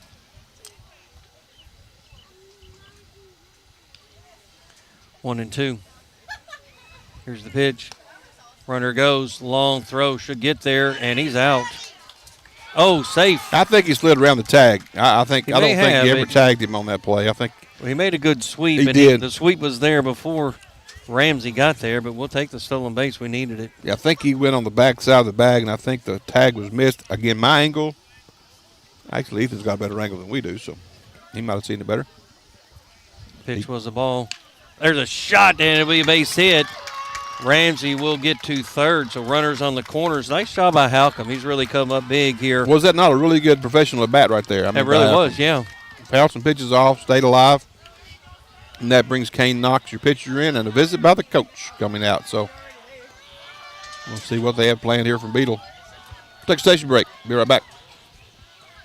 You're listening to the Powell County Sports Network on your official station for Pirate Athletics, WSKV 104.9 FM Pickup Country, and streaming 24/7 online at listenlikealocal.com. Again, welcome back here. I guess I didn't turn this off the first time. Maybe we did. We didn't say anything. No, we didn't. Again, Linden led off this inning with a long single, followed up by Halcomb single to the left. And now we are at Kane Knox, the number 9 hitter.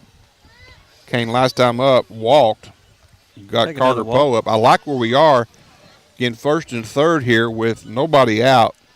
Decent speed at first. A good handling of the bat here with Knox. See if we can help his cause. He's the pitcher on the mound for the Pirates here, trailing 5-2. Pitch going to miss for ball 1.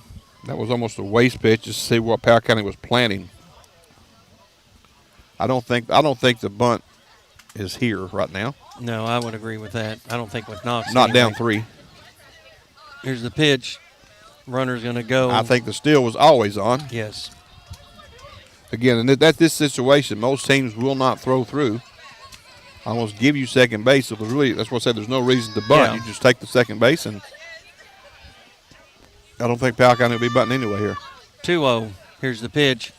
Oh, it's going to jam him. Going to kind of get him in on the fist there, and it'll pop up in the infield to the second baseman for out number 1. Man, that just jammed him right there, right? Not a lot he could do to fend that one off. I'm not so sure that's really the pitch that he was probably looking for. You know, that may have been a pitch to just go on and take. Again, especially the way it kind of jammed him there. But a bit of pressure back on Poe here, but Poe can handle it. He's, again, arguably the best hitter on the Pirates roster. He could cause some damage here with a big knock. Had an RBI, his last plate appearance. See if he can get another one. There's a shot, yes, and it will. Yeah, that's going to go all the way to the fence. Well, not quite. Thought it was going to get there. He's going to get 2. 2 runs will score. And nice job that time. Carter Poe, as Ramsey will come in and Halcomb will come in. Is that a single? And I called it a double. I know he went down, but I'm not sure. Well, I see what you're saying. Probably so. Single, 2 RBIs. I think the runner scores regardless, even with the bobble, but he did take second on the bobble. So I'll go there with you. Wells up now. Be nice to see Levi get in the RBI slot. He's a guy that handles the bat awfully well as well. Can go the other way with the pitches. Just don't jam yourself with one here. Last time he hit the ball to third base, I believe, is what my memory serves me correctly. Yes, correct. Popped up down the third base line and then grounded out. Or, excuse me, popped up to the first baseman his first plate appearance and then grounded out down the third. Runner at second, 1 out. County now trailing 5-4. That'll be a called strike on the curveball. Wells up at the plate, the shortstop for the Pirates. Drew Miller on deck. Action in the pen for Powell County. Pirates with an excellent opportunity here to tie things up. Runner in scoring position at second. Here's the pitch. The runner will go. Nobody even close down the line. That was miscommunication, I think, on that play. Third baseman playing and looking for a bunt. Wells pulled that bat back to throw to third. Maybe intended for the shortstop, but didn't cover. Yeah, third baseman didn't. It wasn't his to cover. So no. 1-1 now to Wells. Runner 90 feet away for the Pirates. Pitch on the inside, going to miss. 2-1. Now, Wells is, again, a good kid candidate here for the bunt. I don't think the bunt is the play right here. I think you want to extend this inning. Yeah, he's swinging away. Surely he's swinging away. 2-1's a good hitter's count here. Infield's in on the left side for Bath. Here's the pitch. There's a shot, and it's going to drop. Nope. Make the catch, and the play coming in at home, and he'll get there. So nice job by Wells to get the fly ball out to center field, and Poe will come in to score. Second RBI there by Wells. Clears the bases, 5-5. New ball game here 2 outs, bottom of the 4th. We'll restart. And the a nice action job. The action has ceased in the bullpen, whatever was going on out there. And again, a nice job by the Pirates, again, just to be patient, right? Everybody did their job, stepping up to the plate, not trying to rush or anything. Did their job. Just, again, another plate appearance, right? Just do what you're supposed to do. 2 outs now for the Pirates. Down. Going to drop in fair territory. It will be. Miller's going to stretch it out to 2. No, he's going to come all the way back. He's like, nip, I can't make it. Good job. I like the aggressive turn, though. Yeah. Bring up Dylan Carter here, who has singled, flew out to center. He got jammed on the last time up. Come on, Dylan. Here on senior night. Be nice to see him. He's already got 1 hit. Follow it up. Let's see him have a couple, yeah. right? Yep. Nice to see him get 2 hits here with 3 plate appearances. This being the 3rd. Left-handed hitter. Had a single and a run scored. Here's the pitch. Runner goes well off the mark, and Miller will get the stolen base. Pressure baseball. Pitch well by off the mark. Pirates. Nice job by the shortstop to go up and get that one. I'd like to see him hit a gapper between right and center. Right down the line. Here's the pitch. Gonna miss. 2-0. Lacey Dickin on deck. We're all tied up at 5 apiece now. The Pirates have answered with 3 runs here in the bottom of the 4th with another opportunity to get a run across, maybe with a base hit. Pull that one foul. It's been a good job here by the Pirates in this inning. They've done the little things right. Again, move runners over, steal a base, just poke one into the outfield to get the run in. Just do your job. Again, you don't always have to get base hits to do your job, and I think Powell County's done a really excellent job of being able to get these runners in. 2-1. Here's the pitch. There's a shot, and it is a gapper. The run will easily score. He's going to, nope, not going to go to second, but he'll get the RBI. Nice job by Dylan Carter. He did exactly what we needed him to do, and just like that, Powell County will take the lead. He threw that ball, getting that curveball hung, and Dylan did exactly what you're supposed to do with it. Drive it into the gap. Nice job, Dylan Carter. That bat may be coming around like it's what we're used to seeing from Dylan. That'd be really nice going into tournament time. Now Lacey taking up the plate. His first time he had a double and an eventual run scored. See if he can answer the call here. Here's the pitch. There's a high fly ball. It should be easily caught by the center fielder. And it will be, so a fly out, just like he did at his last plate appearance. I didn't want to say that, but that's what he did last time. Regardless, the Powell County Pirates get 4 runs here. They'll lead 6-5. We'll head to the top of the 5th here on the Powell County Sports Network. Mercy Medical Clinic of Powell County, a service of Markham and Wallace Memorial Hospital, is personal primary care for you and your family.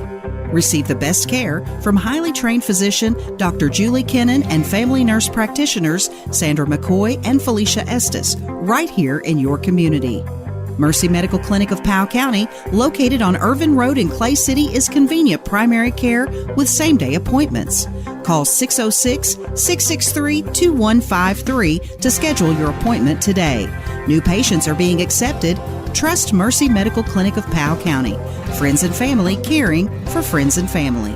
Hearn Funeral Home has been family-owned since 1939 and is currently under the direction of Hondo Hearn. They have proudly served the families of Powell County and other surrounding counties for over 75 years, helping them to celebrate with compassionate care, dignity, and respect at an affordable price. Contact Hearn Funeral Home for all your pre-planning needs at 606-663-4375. You're listening to the Powell County Sports Network. Again, welcome back here to the Powell County High School. Powell County has rebounded for 4 in the bottom of the 4th inning to take the lead back at 6-5. They trailed by 3 going into the bottom of the 4th and were able to capitalize on, 5 hits in that last inning. So nice inning for the Pirates. So we go back-to-back singles, nonetheless, right? I mean, that really got things going. You know, I got a 1 out sac fly after the singles, and I guess there was one error on the play. I put them down no errors. There was one error to advance the runner. That was about it, though. Didn't really hurt. Well, I guess he did hurt him a little bit because he came around to score, right? Yes, he did. So, yeah, that could have hurt the Bath County team.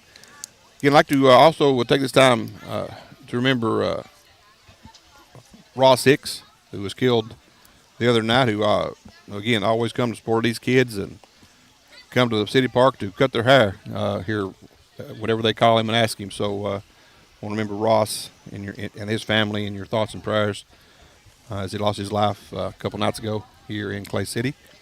So if you remember the Hicks family, it'd be greatly appreciated.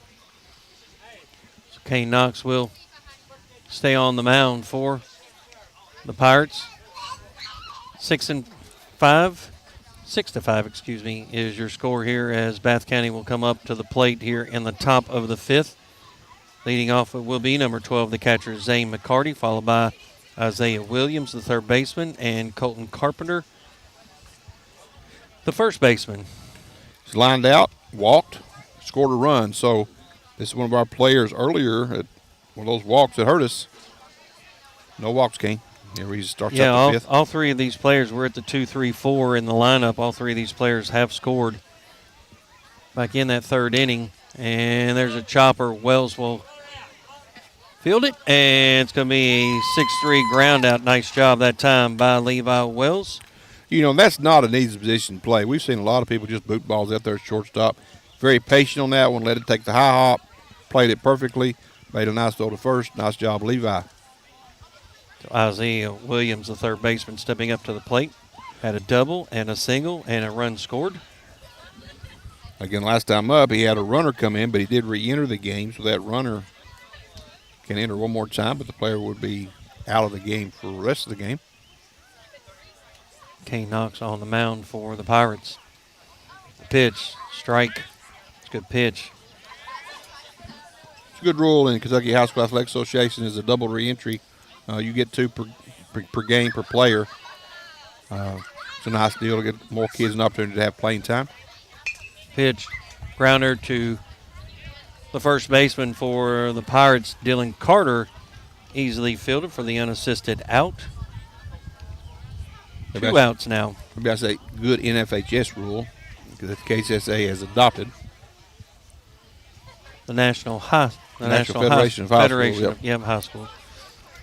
Now stepping up to the plate, Colton Carpenter, the first baseman, popped up and had a single and an RBI and a run scored himself.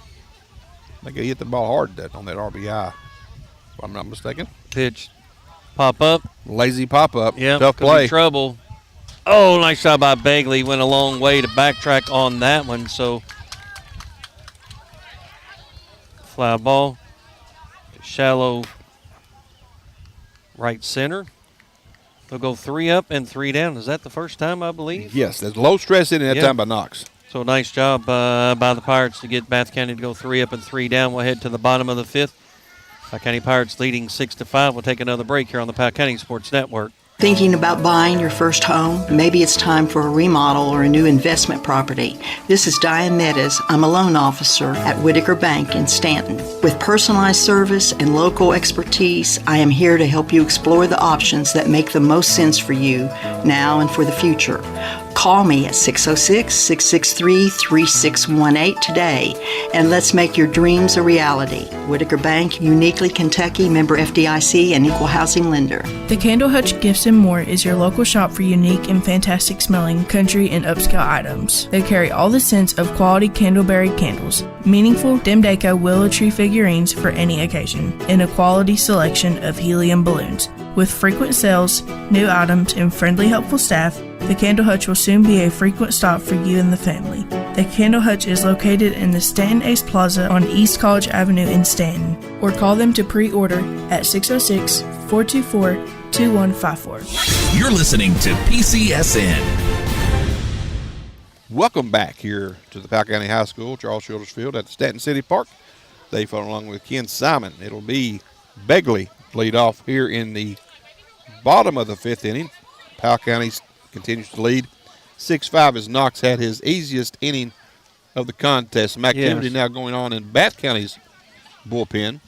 3 up and 3 down to the 2, 3, and 4 hitters in the lineup for Bath County. So, again, a nice job that time by the Pirate defense and Kane Knox. Also activity going on right now in the Powell County pen. Bo Begley, there's a shot right Love up the it. middle. Love it. Yep. Right back up the middle. Yep. Squared around like he was going to bunt. Instead, he come up swinging. You know, sometimes when you square around the bunt early like that and just take a look, you really get a good idea visually of where everything is. And you shorten your swing and do just that. Put it right back where it's pitched, right back up the middle. It's like my daddy used to teach me. Tucker Ramsey up the plate now, replacing Ryder Lynn in the DH, who he was DHing for. So let's see if Tucker Ramsey can get something going And here. we may see a pitching change. We'll see. With a second visit. While we have a chance to, they've still got that petrichor going on. You know, Well, no, it went away for a while, but it's back. It's back again. It's back and again. for those that didn't tune in earlier, what is petrichor, Dave? Petrichor is the scent of rain plus other anomalies. I would have to say it that way, since I really don't know the You true might meaning. want to Google that, ladies and gentlemen. There's some- it is the scent. It is the Yeah. word to describe the scent of rain. rain. You know, with other stuff. Well, anyway, you know. So, without saying other stuff, I'll just say Yeah. And yada, yada, yada, Yeah. right? You know. You got to make something up. All right, so at this point, it looks like we will have a pitching change. So let's do this. We're going to go and step aside and let our sponsors get in a few words. In Powell County leading 6-5 here at bottom of the 5th. We'll be right back here in a few minutes. The Powell County Sports Network would like to thank their sponsors and encourage you to choose businesses and organizations that support the broadcast of our young athletes, including our platinum sponsors, Uniquely Kentucky, Whitaker Bank, and Just Know You're Taken Care of Wherever Life Takes You, CG Bank. Our gold sponsors, Mercy Health, Markham and Wallace Hospital, Friends and Family Caring for Friends and Family, Appalachian Wireless, Better Service, Bigger Savings. Our silver sponsors, Hearn Funeral Home since 1939, Clark Regional Medical Center, care closer to home, Toyota South, exceptional customer service since 1915, Mountain Comprehensive Care Center, quality care that offers recovery and hope, Stanley's Hardware, the helpful place, Powell County Farm Bureau, big on commitment. Our bronze sponsors, Security and Control from Anywhere, Protect Security and Fire Systems, people serving people since 1912, People's Exchange Bank, helping families connect, honor, and remember, Wells Funeral Home, new items in stock, Allen's Hardware in Clay City, gifts and more, The Candle Hutch, U.S.-based GTX Manufacturing, help you prepare for the unexpected, Whitaker Insurance Group. They love pirate sports, so let's love them back. You're listening to the Powell County Sports Network. Welcome back here to the Powell County High School. Dave following along with Ken Simon and Ethan Moore, our weather producer, and our Google analyst. Yeah. We don't know a word, we just ask Ethan. That's the word of the day, petrichor. Petrichor. You a high school kid that just did your testing. If you see it, you know what it is, but it's too late now. All right. Pitching change. Runner on first base for the Pirates. Pitching change in for Bath County number 40. And that is Colton Carpenter. And he'll actually trade places with the pitcher, Memphis Beadle. So they're basically just switching, first pitcher to first. He is the pitcher with the most innings for Bath County on the season with a 5.97 ERA. He is a senior, and he'll continue with Ramsey at the plate. Ramsey squaring around like he's going to bunt. And he gets the bunt down. Nice job. He'll advance the runner, and they'll get the fielder's choice there over at first. Was that the third baseman that did that, right? Pitcher. Oh, there was the pitcher. Okay, Yeah. so it was the 1-3. So we got the hot hitting Brody Halcomb coming up, who was 0 for 2 on the season and is 1 for 1 with a sacrifice suicide squeeze. And a run scored as well. Yeah, I mean, big time night for Brody. Yeah, stolen base. Solid in the left as well.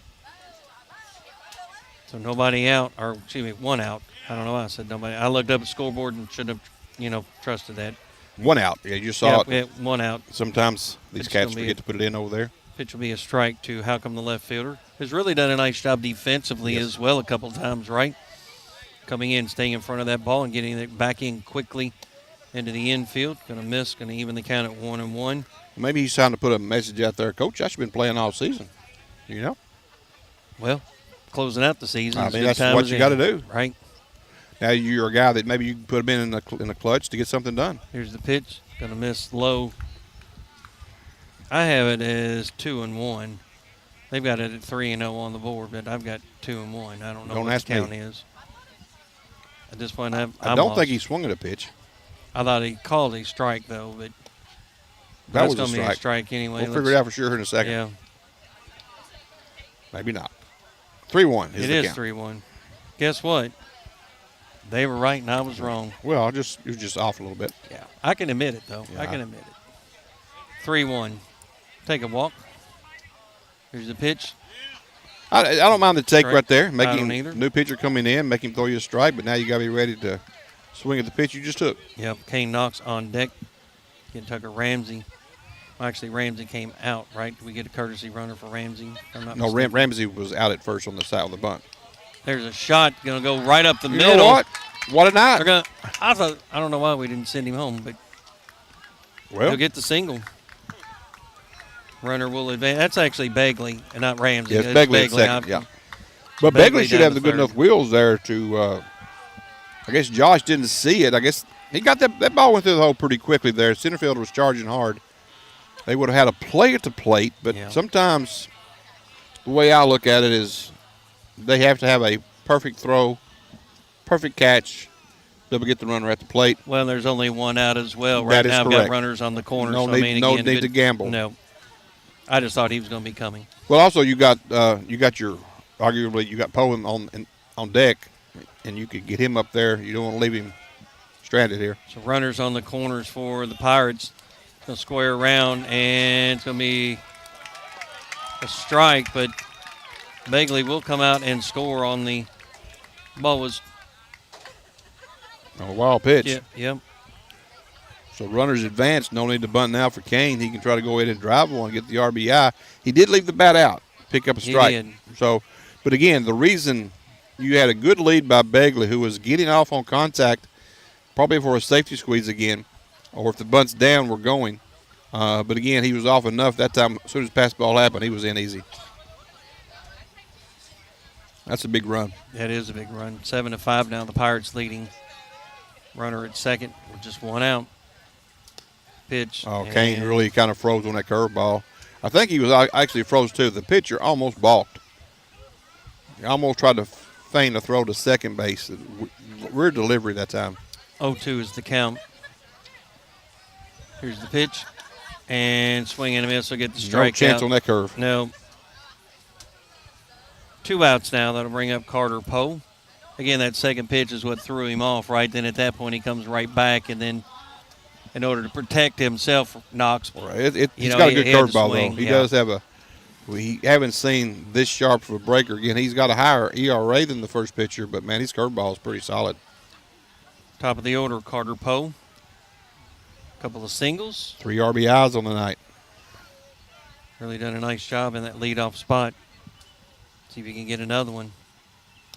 Gonna miss on the inside. It goes to show you, though, a leadoff spot doesn't necessarily mean you're the first batter. Leadoff spot means the bottom of the order has done a really nice job getting on base. He's been able to drive them in. So kudos for the lineup construction. It has paid off tonight. 1-0 is the count. Runner at second. Here's the pitch. Gonna miss. Oh, gonna call a strike on the outside corner. 1-1. It's an okay pitch to take right there. It's not a pitch I don't think that Carter loves.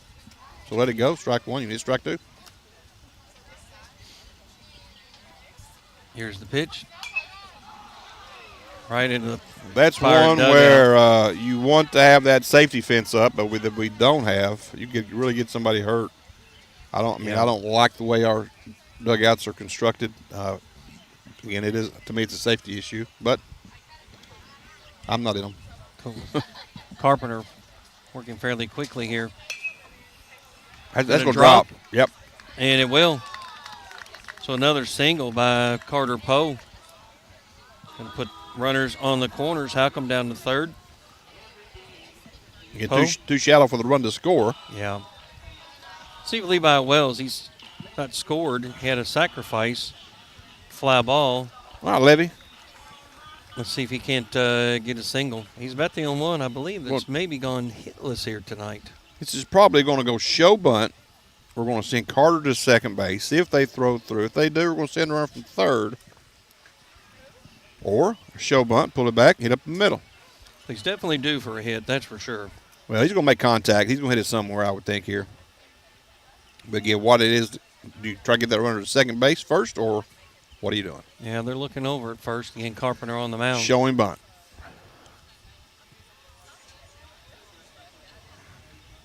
There's a shot, and it will be a base hit. What did I say? Yep. One run will score, and now you've got runners on the corners again. Begley ain't got nothing on me. Remember, I coached that cat. So Halcomb will come in.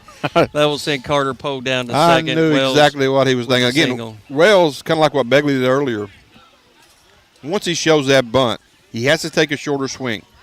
And because of that, it's a lot easier to hit the ball the other way hard. And that's exactly what happened. And that is Levi's strength right there, is hitting that ball hard the other way. And kudos to Levi on that hit. Solid hit between the 1-4 hole or the 3-4 hole. Pirates have pushed that lead out 8-5. Big run. Another big run right here, possibly. Yeah, let's see if Miller can keep it going. Squaring around like he's going to do the same thing. The runner does go. Be a called strike, and he'll take second easily. Was a called strike to Miller. So runner at second and third. Wells down at second. Carter Poe at third. Drew Miller, the catcher of the plate for the Pirates, number 3 hitter in the lineup. There's a shot right up the middle. 1 run will score. Should be 2. And here's a play at the plate. Going to get down, and he's safe under the tag. Nice job that time by Wells, and a great job by Miller to get the double and the 2 RBIs.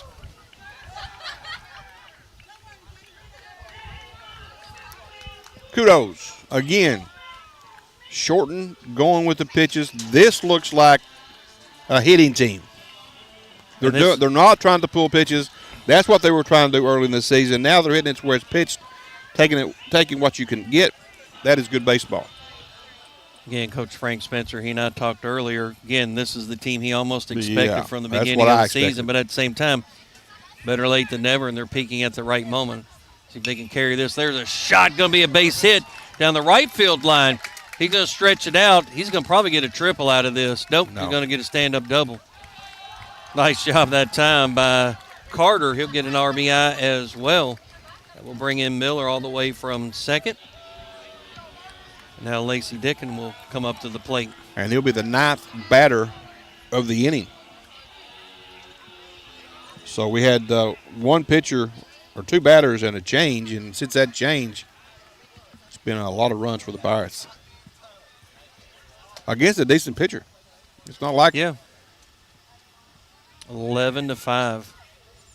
Be low down in the dirt for ball 1 to Lacey Dickin, the third baseman for the Pirates. On deck, Bo Bagley, who got things started with a single.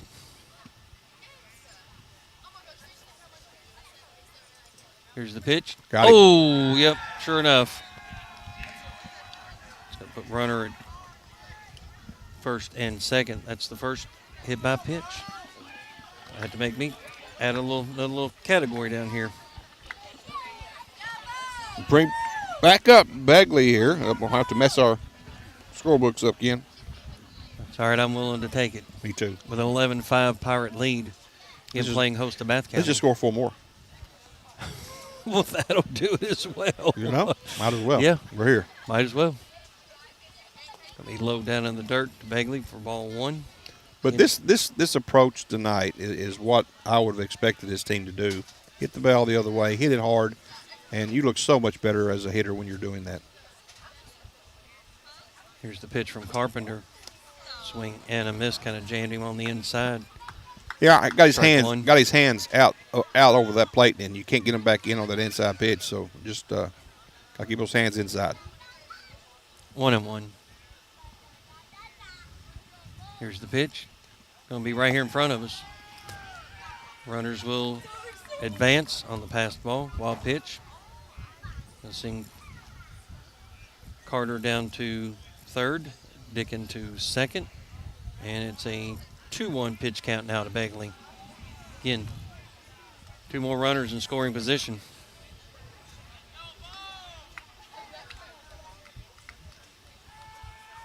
Here's the pitch. Swing and That's a miss. good Strike pitch. 2. Up Was and a good in. pitch, yeah. Just really no chance you're going to hit that one. And that comes from that previous pitch, Yep. right? Oh, he's going to go the opposite way. It's going to be a fair ball. That's going to score 2. 2 runs will score. So Carter will come in.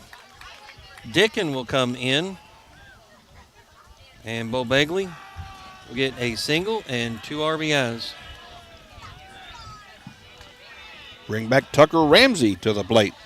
Runner at first here. 13-5. Winning run at the plate. Home run ends it. Yeah, well, it might as Not well. much. Come on, You know. Tucker. Yeah. Get it out here, bud.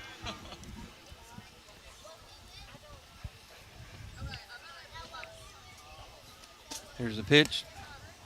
Going to be a called strike on the outside corner. I mean, here's where you would really like to go back with Linden, but you really can't afford to lose Ramsey in the outfield. Yeah. Because Bath County has shown that they can hit the ball as well. So you've got to have a good defense solid if you don't score those extra 2 runs here.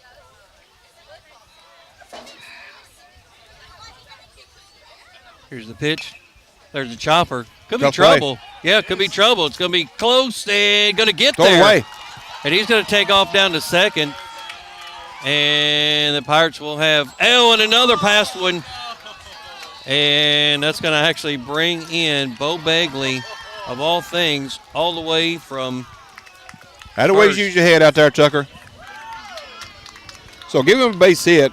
Yes, for sure. And then an error on the throw. And another error on the throw scores the run, but Ramsey goes on the first error. That was a tough play. It was.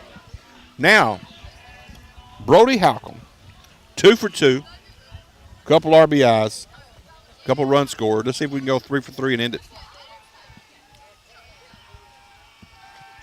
Here's the pitch. Chopper down to third, and it's going to go foul. Strike 1 now to Halcomb.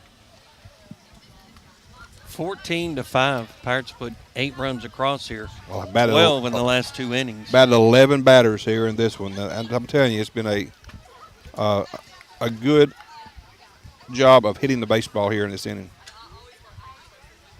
Here's the pitch. I mean, low. Ball 1. I don't remember any overswings. I don't remember anything that's been out of the line. It's just been solid base hits by the Pirates. Catcher going over. Not sure where the ball nobody's came chasing from. the ball. It should be the Powell County side. It should be. Oh, that's just that's a loose ball. Yeah, I'm just not quite sure where it came from. Regardless, somebody dropped it. Came a long way out though. There's nobody in their bullpen. 1-1. No, and it'd be hard to get out of these bullpens the way the city's got this field configured now. Here's the pitch. Pop fly. Could be trouble in foul territory. And nice job by the first baseman, Beadle. So a foul ball for the third out. As the Pirates will get 8 runs across. We'll take a break here on the Powell County Sports Network. Hey, I'm Morgan from St. Ace Hardware. At Ace, I enjoy helping every customer with each of their unique projects. Some are doing huge renovations or redecorating, and others are just touching up paint and need a color match or some replacement hardware. It doesn't matter to me because they come to St. Ace Hardware and trust us with their project. We are constantly getting new products and are working hard to make it easier for people to find the products they know and trust, as well as innovative new products they didn't even know existed. Shop local, save money, and get quality products from people who love this community. We are St. Ace Hardware, supporting the broadcast of our Powell County Pirates. Life's unpredictable, but your insurance doesn't have to be. At Whitaker Insurance Group, we prioritize protecting what matters most, your family. From home and auto to life and health insurance, we've got you covered with a wide array of insurance products. Give us a call today at 859-543-4080 and let us help you create peace of mind one policy at a time. Insurance products are not a deposit, not FDIC insured, not insured by the federal government agency, not guaranteed by the bank, and may go down in value. You're listening to the Powell County Sports Network. Welcome back here to the Powell County High School. What a performance here so far offensively for the Pirates. The bats have come to life. Again, a lot of the little things that they're doing right tonight that we didn't see early on in the season. Going the other way, making solid contact, running the bases really well, putting pressure on the other team. That they've been really clicking on all cylinders, been able to hit on a scoring position. Really credit the bottom of the order for getting the job done as well. So it's been a really team effort here tonight. I don't think there's been maybe one error, if any, for against the Pirates thus far. Kane Knox has done a solid job, gave up those 4 runs in the 3rd inning, which is concerning. Other than that, he's been pretty clean, only giving up the 1 other run in the game. But has been hit hard at times here tonight. Yeah, and again, I think, going back, the Pirates very patient offensively, Yes. right up at the plate. As you said, not trying to really do too much, just put the ball in play, make solid contact, and it's paid dividends for them. Yeah, early on in the game, I thought maybe they're a little bit jumpy at the ball, but they've slowed it down and really kind of got the job done here tonight. Now stepping up to the plate, the number 5 hitter in the lineup, Jack Buckler, the right fielder, struck out and then had a solid double with a couple of RBIs his last plate appearance. Problem with the long inning is Kane's been over sitting there for a long time, so get a little bit of rust off here early. Here's the pitch. Pop fly. Carter's going to go back. He'll claim it, and he'll make the catch. Foul territory.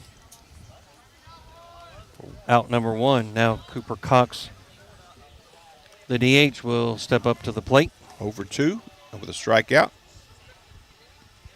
So we get another 1-2-3 inning here for Kane Knox. Be nice. But again, this pretty much eliminates him for Saturday's contest, so he will not pitch versus Lee on Saturday. So, one thing Lee County is going to know is they will not face Knox. Here's the pitch. Another pop fly. Bagley's going to call this one, and he'll make the catch. Unless he's a lot under the pitches, what I would have thought. It's at least a 2-day. I think he's going to have at least 3 days off. So that eliminates Saturday. Now, we could have rain, and it could not matter. It could be back out here on Monday. So 3 pitches, 2 outs for Knox here in the top of the 6th. Hit the ball hard last time over the left fielder's head. Did Beetle. Here's the pitch. Nice job by Miller to keep that one. Overthrown. And even earlier, you know what I'm saying, when he got in trouble, that's the kind of the way that he was a little bit. And he could do that at times, and then he gets himself straightened out, right? Here's a pitch. That's a good shot. It's going to be a base hit by Beetle. Compact. He's a very compact hitter. Just short, sweet to the ball. You throw that high fastball, he's going to be able to hit it easy. And that ball was up. Off the end of the bat a little bit maybe, but with the aluminum bats, it's still a hard hit ball. Now Mason Dillon, the shortstop, up at the plate. His first plate appearance wasn't until the 3rd inning. Where he led off with a walk. Yeah, led off with a walk and a run scored. And then grounded out his last plate appearance. See if Knox and the Pirates can get the out here. Number 8 hitter in the order. Going to miss for ball 1. I think Kane sometimes tries to guide it, and I think he's in that guide mode right now. Yes, he's trying to place it, right? He's trying to guide it, like you said, place it right into that spot as opposed to just being natural. Just get up there and just throw it. You know what the pitch is. You've done it countless times. Just make the pitch. There's a good pitch. See, that was better because he let that one just go. Yeah. That was a little two-seamer with a little comeback action. Nicer pitch that time by Kane. Sometimes you can get inside your own head, right, especially as a pitcher where, again, you're trying to just place that ball as opposed to just trusting yourself and those instincts. 1-1 now, the count to Dillon. Here's the pitch. Pop fly. Bagley going to claim it. Oh, Pirates. And I'm not sure who caught that. Bagley caught that one. Yep. No, actually, it was not Bagley. It was the Bagley wasn't. It was right fielder Powell. Okay. Yeah. So again, a miscommunication that they kind of got a little lucky on, but they fly out to right field to leave one stranded here. Bath County finds themselves trailing 14-5. We'll head to the bottom of the 6th inning. Powell County coming up to the plate here on the Powell County Sports Network. Hi, I'm Michael Bucky Wilson, CEO, President of CG Bank. Here at CG Bank, community means everything. It's why we do what we do. At CG Bank, we are your hometown bank, and we are here for you because we are you. We are not here just building business, but building relationships. That's community banking. That's my bank. Stop by any of our 7 convenient locations in Irvin, Richmond, Berea, London, or Stanton and see what community banking is all about, or visit us online at cg.bank. Citizens Guaranty Bank, member FDIC, an equal housing lender. Qualifications and rules may apply. See institution for details. Protect Security are proud sponsors of your Powell County Pirates sports. You need to check with Monty from Protect Security. There's no install charge on the base system. No phone line is needed, so all you have to worry about is a small monthly fee. They can install cameras. They can do full home automation, fully interactive so that you can lock your doors when you're away from home. That's your local security company, Protect Security, keeping your home, business, or other location safe and secure. Give them a call today, 663-9348. You're listening to PCSN. Welcome back. Another clean inning for the Pirates. There was no runs, 1 hit, 1 runner left on base, no errors for the Pirates. Powell County will be coming to bat here in the bottom of the 6th. Bottom of the 6th inning. It'll be 9-1-2. Kane Knox lead things off for the Pirates, followed by Carter Poe, Levi Wells, Drew Miller. 1 run ends it. In the meantime, it is a change for Bath County. The lead number 24, Carson Coyle. He's a freshman. Had 2 starts or 2 games he's pitched this year. One as a starter. Has pitched 5 innings. He's given up only 1 hit on the season, given up 1 walk, 9 strikeouts. He's 1-0 on the season. ERA of 0. Hasn't given up a run. Again, only 5 innings pitched. Powell County needs 1 run, and this one is in the books. Let's let Kane Knox get things started right here. Yes. Here's the pitch. A miss on the outside for ball 1. Again, the number 9 hitter in the lineup tonight. Kane Knox, the pitcher on the mound for the Pirates with that 14-5 lead. Chance to end it here in this inning if they can get a run across. Going to miss. Going to go 2-0 before we head back up to the top of the order. Carter Poe and Levi Wells. Quiet. They still playing Little League or not? The lights went off over there, but they are still playing. It's going to be a foul ball, and it'll make the catch. So a foul ball for out number 1. And bring up the top of the order with Carter Poe. He is 3 for 4 on the night with 3 RBIs, 2 runs scored.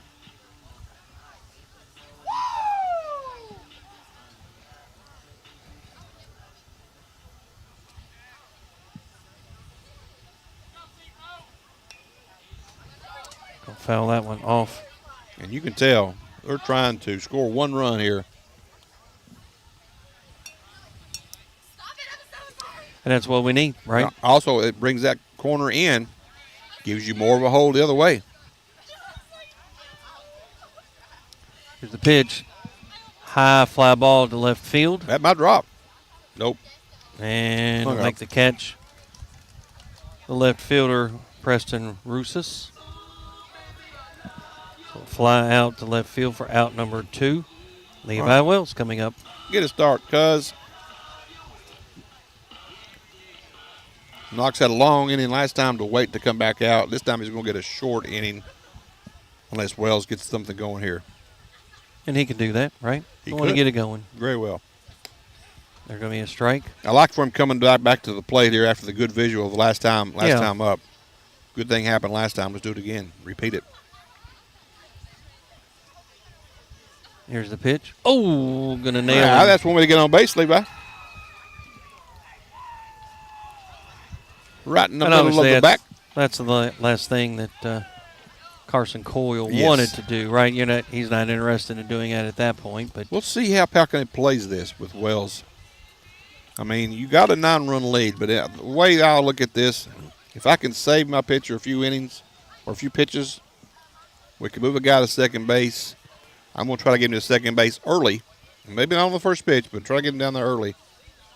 I mean, at this point, to me, this is just a regular inning, right? Forget the score. I mean, I'm just trying to keep things going, right? I'm trying to get base hits and advance runners and score some runs. I'm not worried about the situation at that point, and he's going to foul that one off down the right field side for strike 1. Again, Drew Miller up at the plate, the catcher for the Pirates. And Miller coming on the night. He is 1 for 3 with a sacrifice. No, I'm sorry. No, That's he's Wells' got- numbers. Sorry, excuse me. Yeah, I was going to say he's got 3 for 3 for 4. 3 for 4.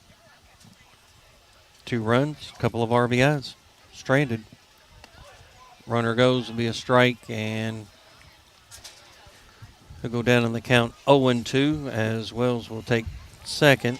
The throw was down there, but well off the mark. Now, if Miller could get that 4th hit on the night, we might clean it up before the Rains hit. But another gapper between right and center field. Works for Center me. fielder's kind of cheating over in that direction. Here's the pitch. Pop fly back here behind us.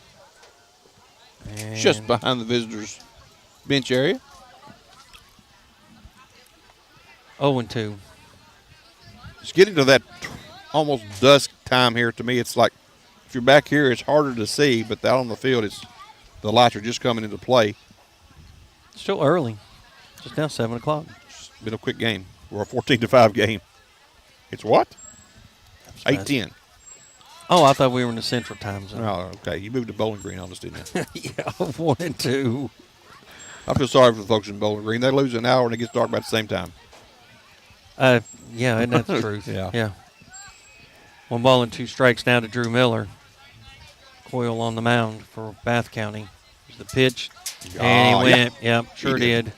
That's going to be the first strikeout, if I'm not mistaken. No, it's going to be the second strikeout. Regardless, Bath County will come up to the plate here in the top of the 7th, trailing 14-5. We'll take a break here on the Powell County Sports Network. Hey, it's Kristen Mulcahy, Marketing Manager at Appalachian Wireless. Are you ready to spring into savings with incredible deals on the latest smartphones? Or how about get unbeatable prices on select devices when you switch or upgrade? We have the deals that you don't want to miss going on now through May 31st. Want to know more? Visit us on the web at AppalachianWireless.com or in one of our many retail locations. Spring into savings today because we are you, we are Appalachian Wireless. You deserve a bank that truly values you. At People's Exchange Bank, they pride themselves on providing personalized service that other banks just can't match. Whether you're needing a checking account, a home loan, or financial advice, our team of local professionals have you covered.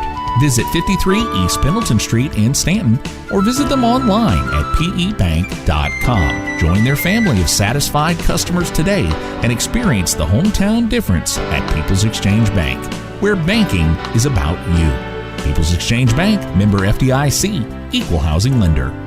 You're listening to the Powell County Sports Network. Welcome back here to the Powell County High School, Stanton City Park, and Charles Childers Field. Here for hopefully the last at bat for Bath County as we have the 14-5 lead by the Pirates.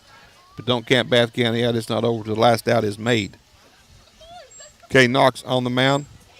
Has really rebounded well since that 3rd inning. Yeah. Only given up 1 run since then. But he has been hit a little bit harder than what he has normally been hit. And it doesn't look like to me that he has had as much on that fastball as what he had earlier. It looked like he's a little bit, I'm not saying he's got a tired arm or anything like that. I'm just saying he doesn't look like he's got, maybe he's lost a couple miles an hour on that fastball throughout the game. But Could be where he's casting, you know what I'm saying? He's on the Bass team as well, Bass team. which they compete on Saturday. I was going to say they do compete on Saturday. They were trying to get that game moved back so he could try to fish in the morning and get back for the game. And again, they play at 3. It's possible. Yeah. So him and Lyndon will probably be out fishing in the morning and hustle back for the game.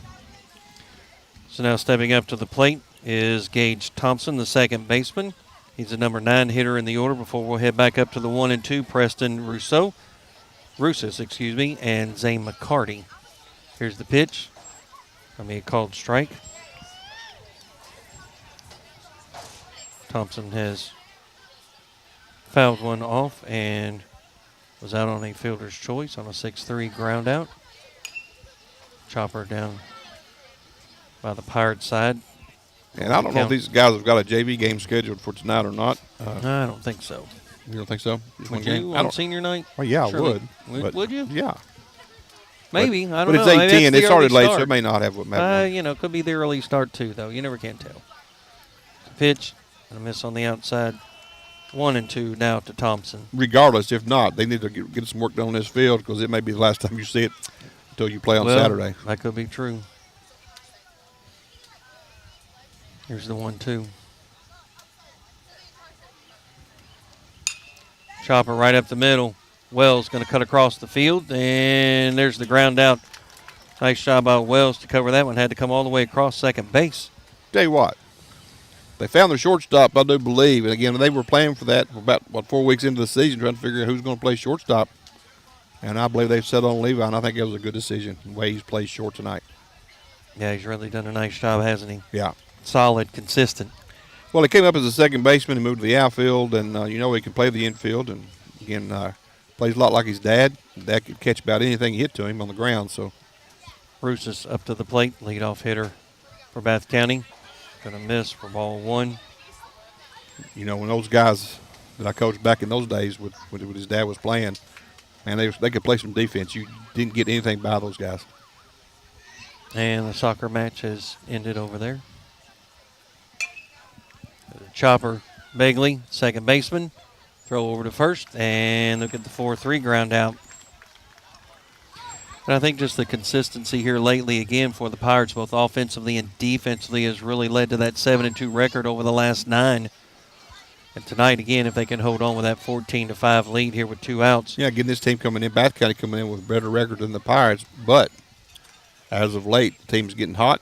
Playing some good baseball right now. So now the catcher, Zane McCarty, up at the plate. Got a walk and a run scored. A little bit high for ball 1.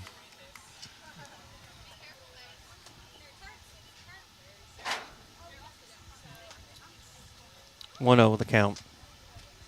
And the Pirates playing host to Bath County here. I'll foul that one off. Take the count 1-1 to McCarty. Kane Knox on the mound. It is senior night. And as those seniors for Pirates, Levi Wells, Dylan Carter, Bo Begley, Kane Knox, Ryder Linden, Brody Halcomb, and lest we forget, Chase Mollahan. Here's the pitch. A miss on the outside. 2-1 now to McCarty. Isaiah Williams, if McCarty gets on base, is on deck. Been a beautiful evening, though, right? Gosh, I mean, It was hot when we first got out here, but Ethan's fan doesn't hurt. And to make the catch, the center fielder fly out. That will end it as they'll go 1-2-3. As Powell County will win 14-5 over Bath County here on senior night. We'll take a break, come back and wrap things up here on the Powell County Sports Network. Thinking about buying a home, starting a business, or tackling a renovation? Whitaker Bank is here to help you make it happen. This is David Johnson, and I'm the senior commercial lender at Whitaker Bank in Stanton. We understand that every financial decision is personal. That's why we offer expert guidance tailored to your needs. Let's find the right solution for you. Call me today at 606-663-2283, and let's take the next step together. Whitaker Bank, Uniquely Kentucky, member FDIC, and equal housing lender. Hey, I'm Wyatt Denniston, owner of Stanton Ace Hardware. At Ace, we are known for being the helpful place, and we pride ourselves on accomplishing that goal each day with each customer. We are constantly working on expanding our rental department, now including skid steers, mini excavators, mini skid steers with ditch witch and auger attachments. We also have delivery options available. Shop local, save money, and get quality products from people who love this community. We are Stanton Ace Hardware, supporting the broadcast of our Powell County Pirates. You're listening to PCSN. At Powell County Farm Bureau, they pride themselves on helping customers in Stanton and the surrounding area get the insurance coverage that's right for them. With a local team of agents, including James Dennis and Anna Tipton, claims staff, and customer service representatives, their members enjoy unmatched dedication and personal attention. Call 606-663-2222 or stop in today at 170 Court Street in Stanton, and let them show you why they're Kentucky's insurance company. That's your Powell County Farm Bureau. Big on commitment. Your health means everything, and every minute matters when an emergency puts your health at risk. That's why it's essential to get the care you need as soon as possible. The emergency department at Clark Regional Medical Center is ready, providing quality care with the peace of mind of a certified chest pain center. Don't make your health wait. Get to the hospital. Clark Regional Medical Center. Learn more at clarkregional.org. You're listening to the Powell County Sports Network. The Powell County Sports Network would like to thank their sponsors and encourage you to choose businesses and organizations that support the broadcast of our young athletes, including our platinum sponsors, Uniquely Kentucky, Whitaker Bank, and Just Know You're Taken Care Of Wherever Life Takes You, CG Bank. Our gold sponsors, Mercy Health, Markham and Wallace Hospital, Friends and Family Caring for Friends and Family, Appalachian Wireless, Better Service, Bigger Savings. Our silver sponsors, Funeral Home since 1939. Clark Regional Medical Center, care closer to home. Toyota South, exceptional customer service since 1915. Mountain Comprehensive Care Center, quality care that offers recovery and hope. Stanton Ace Hardware, the helpful place. Powell County Farm Bureau, big on commitment. Our bronze sponsors, security and control from anywhere. Protect Security and Fire Systems, people serving people since 1912. People's Exchange Bank, helping families connect, honor, and remember. Wells Funeral Home, new items in stock. Allen's Hardware in Clay City, gifts and more. The Candle Hutch, U.S.-based GTX Manufacturing. Help you prepare for the unexpected. Whitaker Insurance Group. They love pirate sports, so let's love them back. You're listening to the Powell County Sports Network. Welcome back here to the Powell County High School WSKV's coverage of senior night here on Powell County Baseball. Final score, 14-5. Powell County's favored. The big inning was the fifth inning. Scored 8 runs after a 4-run fourth. So 12 runs in those 2 innings. Bats really came to life tonight with 17 hits. What I had unofficially, 17 hits for the Pirates. I had 18. Okay, well, see, close enough. That's why it's unofficial. It's a bunch of hits. Yeah. For the Pirates. So that's averaging 3 an inning for six at bats. That's pretty good. We did leave 7 runners on base, surprisingly high. I thought it's funny because I had 6. Well, okay. See, 6 or 7. Exactly. Again, when you leave a runner on every base, you had opportunities to score. But really, I was just impressed with the offense for the Pirates tonight. In between anywhere between the 2nd and the 6th inning, it was solid. Or 5th inning, really. The 2nd to 5th inning, they really did a really good job of hitting behind runners, hitting the other way. Things that I like to see in baseball. They did a nice job tonight. Yeah, you're exactly right. Again, unofficially for Bath County, 6 hits, 3 strikeouts, 3 walks, 5 runs, 3 left on base. And for the Pirates, 18 hits, 2 strikeouts, 1 walk, 2 hit by pitch, 14 runs, 6 left on base. The Pirates will improve to 13-7 on the season. And now at this point, they'll go 8-2 over their last 10, which is impressive. And then for Bath County, they will go to 16-17 on the season. But here on senior night, again, the Pirates came through, didn't force anything. You know what I'm saying? Stayed within their wheelhouse in so many ways as far as the approach to the plate. Didn't swing at a lot of bad pitches or anything. Were very patient at the plate, which was really great to see.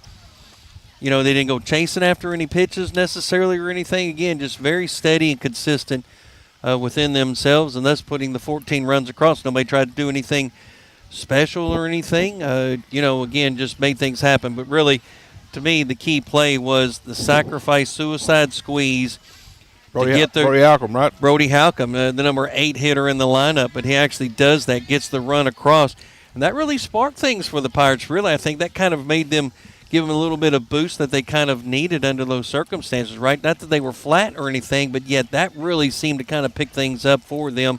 Again, everybody in on the action. Kane Knox will actually pick up the win. But with that many hits, everybody involved, the stolen bases, the defense even, in the outfield, even on the infield. Again, just pretty clean game, both teams. Yeah, it really was, and that's really what you're looking for, especially coming down the stretch here for the Pirates. Again, I'm not sure that at this point there will be a game tomorrow night. There is one scheduled. There is one scheduled against Montgomery County. Again, the way that the weather comes in tonight, they're not so much going to be worried about tomorrow night's game as much as they are Saturday, and whether or not we can actually play Saturday with the weather, the rain that's coming in. They will tarp this to try and keep it, nice and clean in that regard as far as the district tournament coming up on Saturday. Yeah, my understanding is they're going to try to tarp it tomorrow.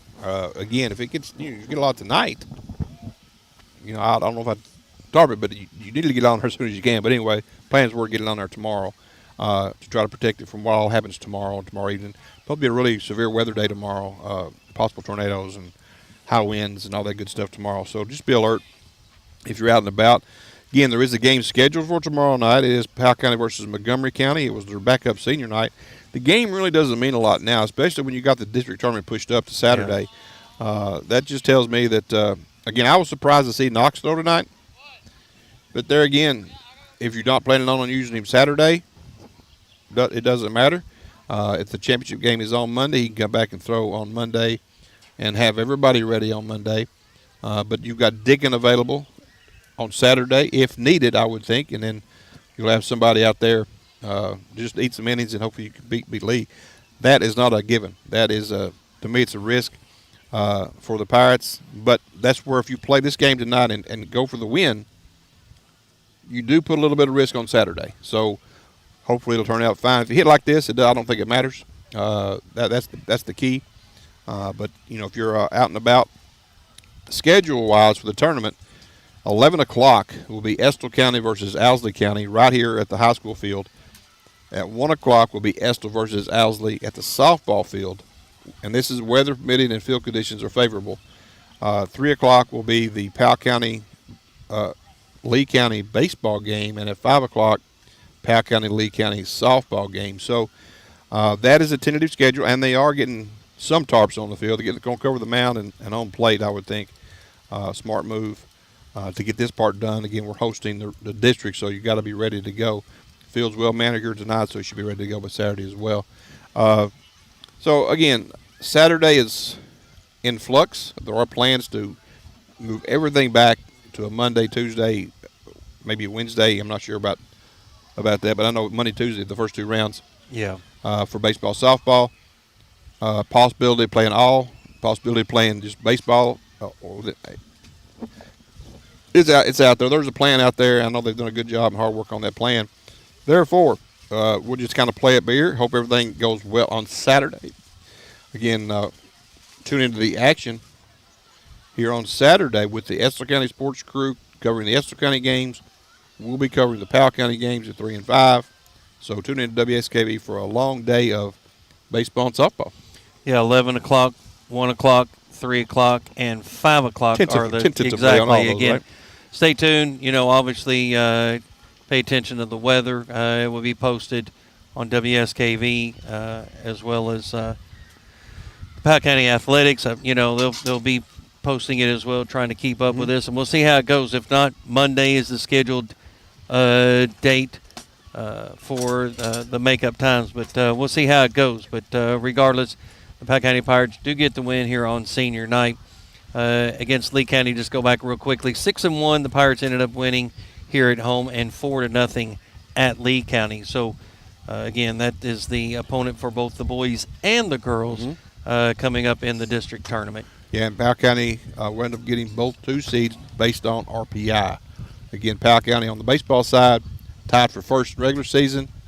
So kudos to them. Congratulations on the tie for the district regular season championship. Powell County finished a clear second. Estill County was a 6-0 again in district play in softball. Powell County got the 2 seed based on RPI over Lee. Should be a really entertaining contest between Powell Lee softball. Probably maybe the most competitive game in the first round of all the tournaments. So, again, don't overlook that Powell Lee game in baseball as well. No, you're right. Again, give a quick shout-out once again to our seniors. It was senior night here for the Pirates. Levi Wells, Dylan Carter, Bo Begley, Kane Knox, Ryder Linden, Brody Halcomb, and Chase Mollahan. Again, those seniors, appreciate all the time that they put in over the years in the various sports. And give a quick shout-out as well to our boys volleyball team. Runner-up in the region, advanced to the state tournament, ran up against a buzzsaw last night in Henry Clay, who's an outstanding team, a lot of club players. These guys have been playing for a long time. But, again, a shout-out to our boys volleyball team. In addition to the volleyball players who played soccer, right? Not only do they double to actually make the state tournament, so, all in one season. In team sports, and I understand we got more sports now than we ever had, but in team sports to make two state tournaments in the same season, Boom. Good job, guys. Yeah, unbelievable. Again, and give a quick shout-out to them as well. So, final score, the Powell County Pirates 14, the Bath County Wildcats 5. For my broadcast partner, David Faulkner, Ethan Moore, our videographer and technical support, Angela Osborne back in the studio. This is Ken Simon saying thank you for listening to the Powell County Sports Network here on WSKV 104.9 FM.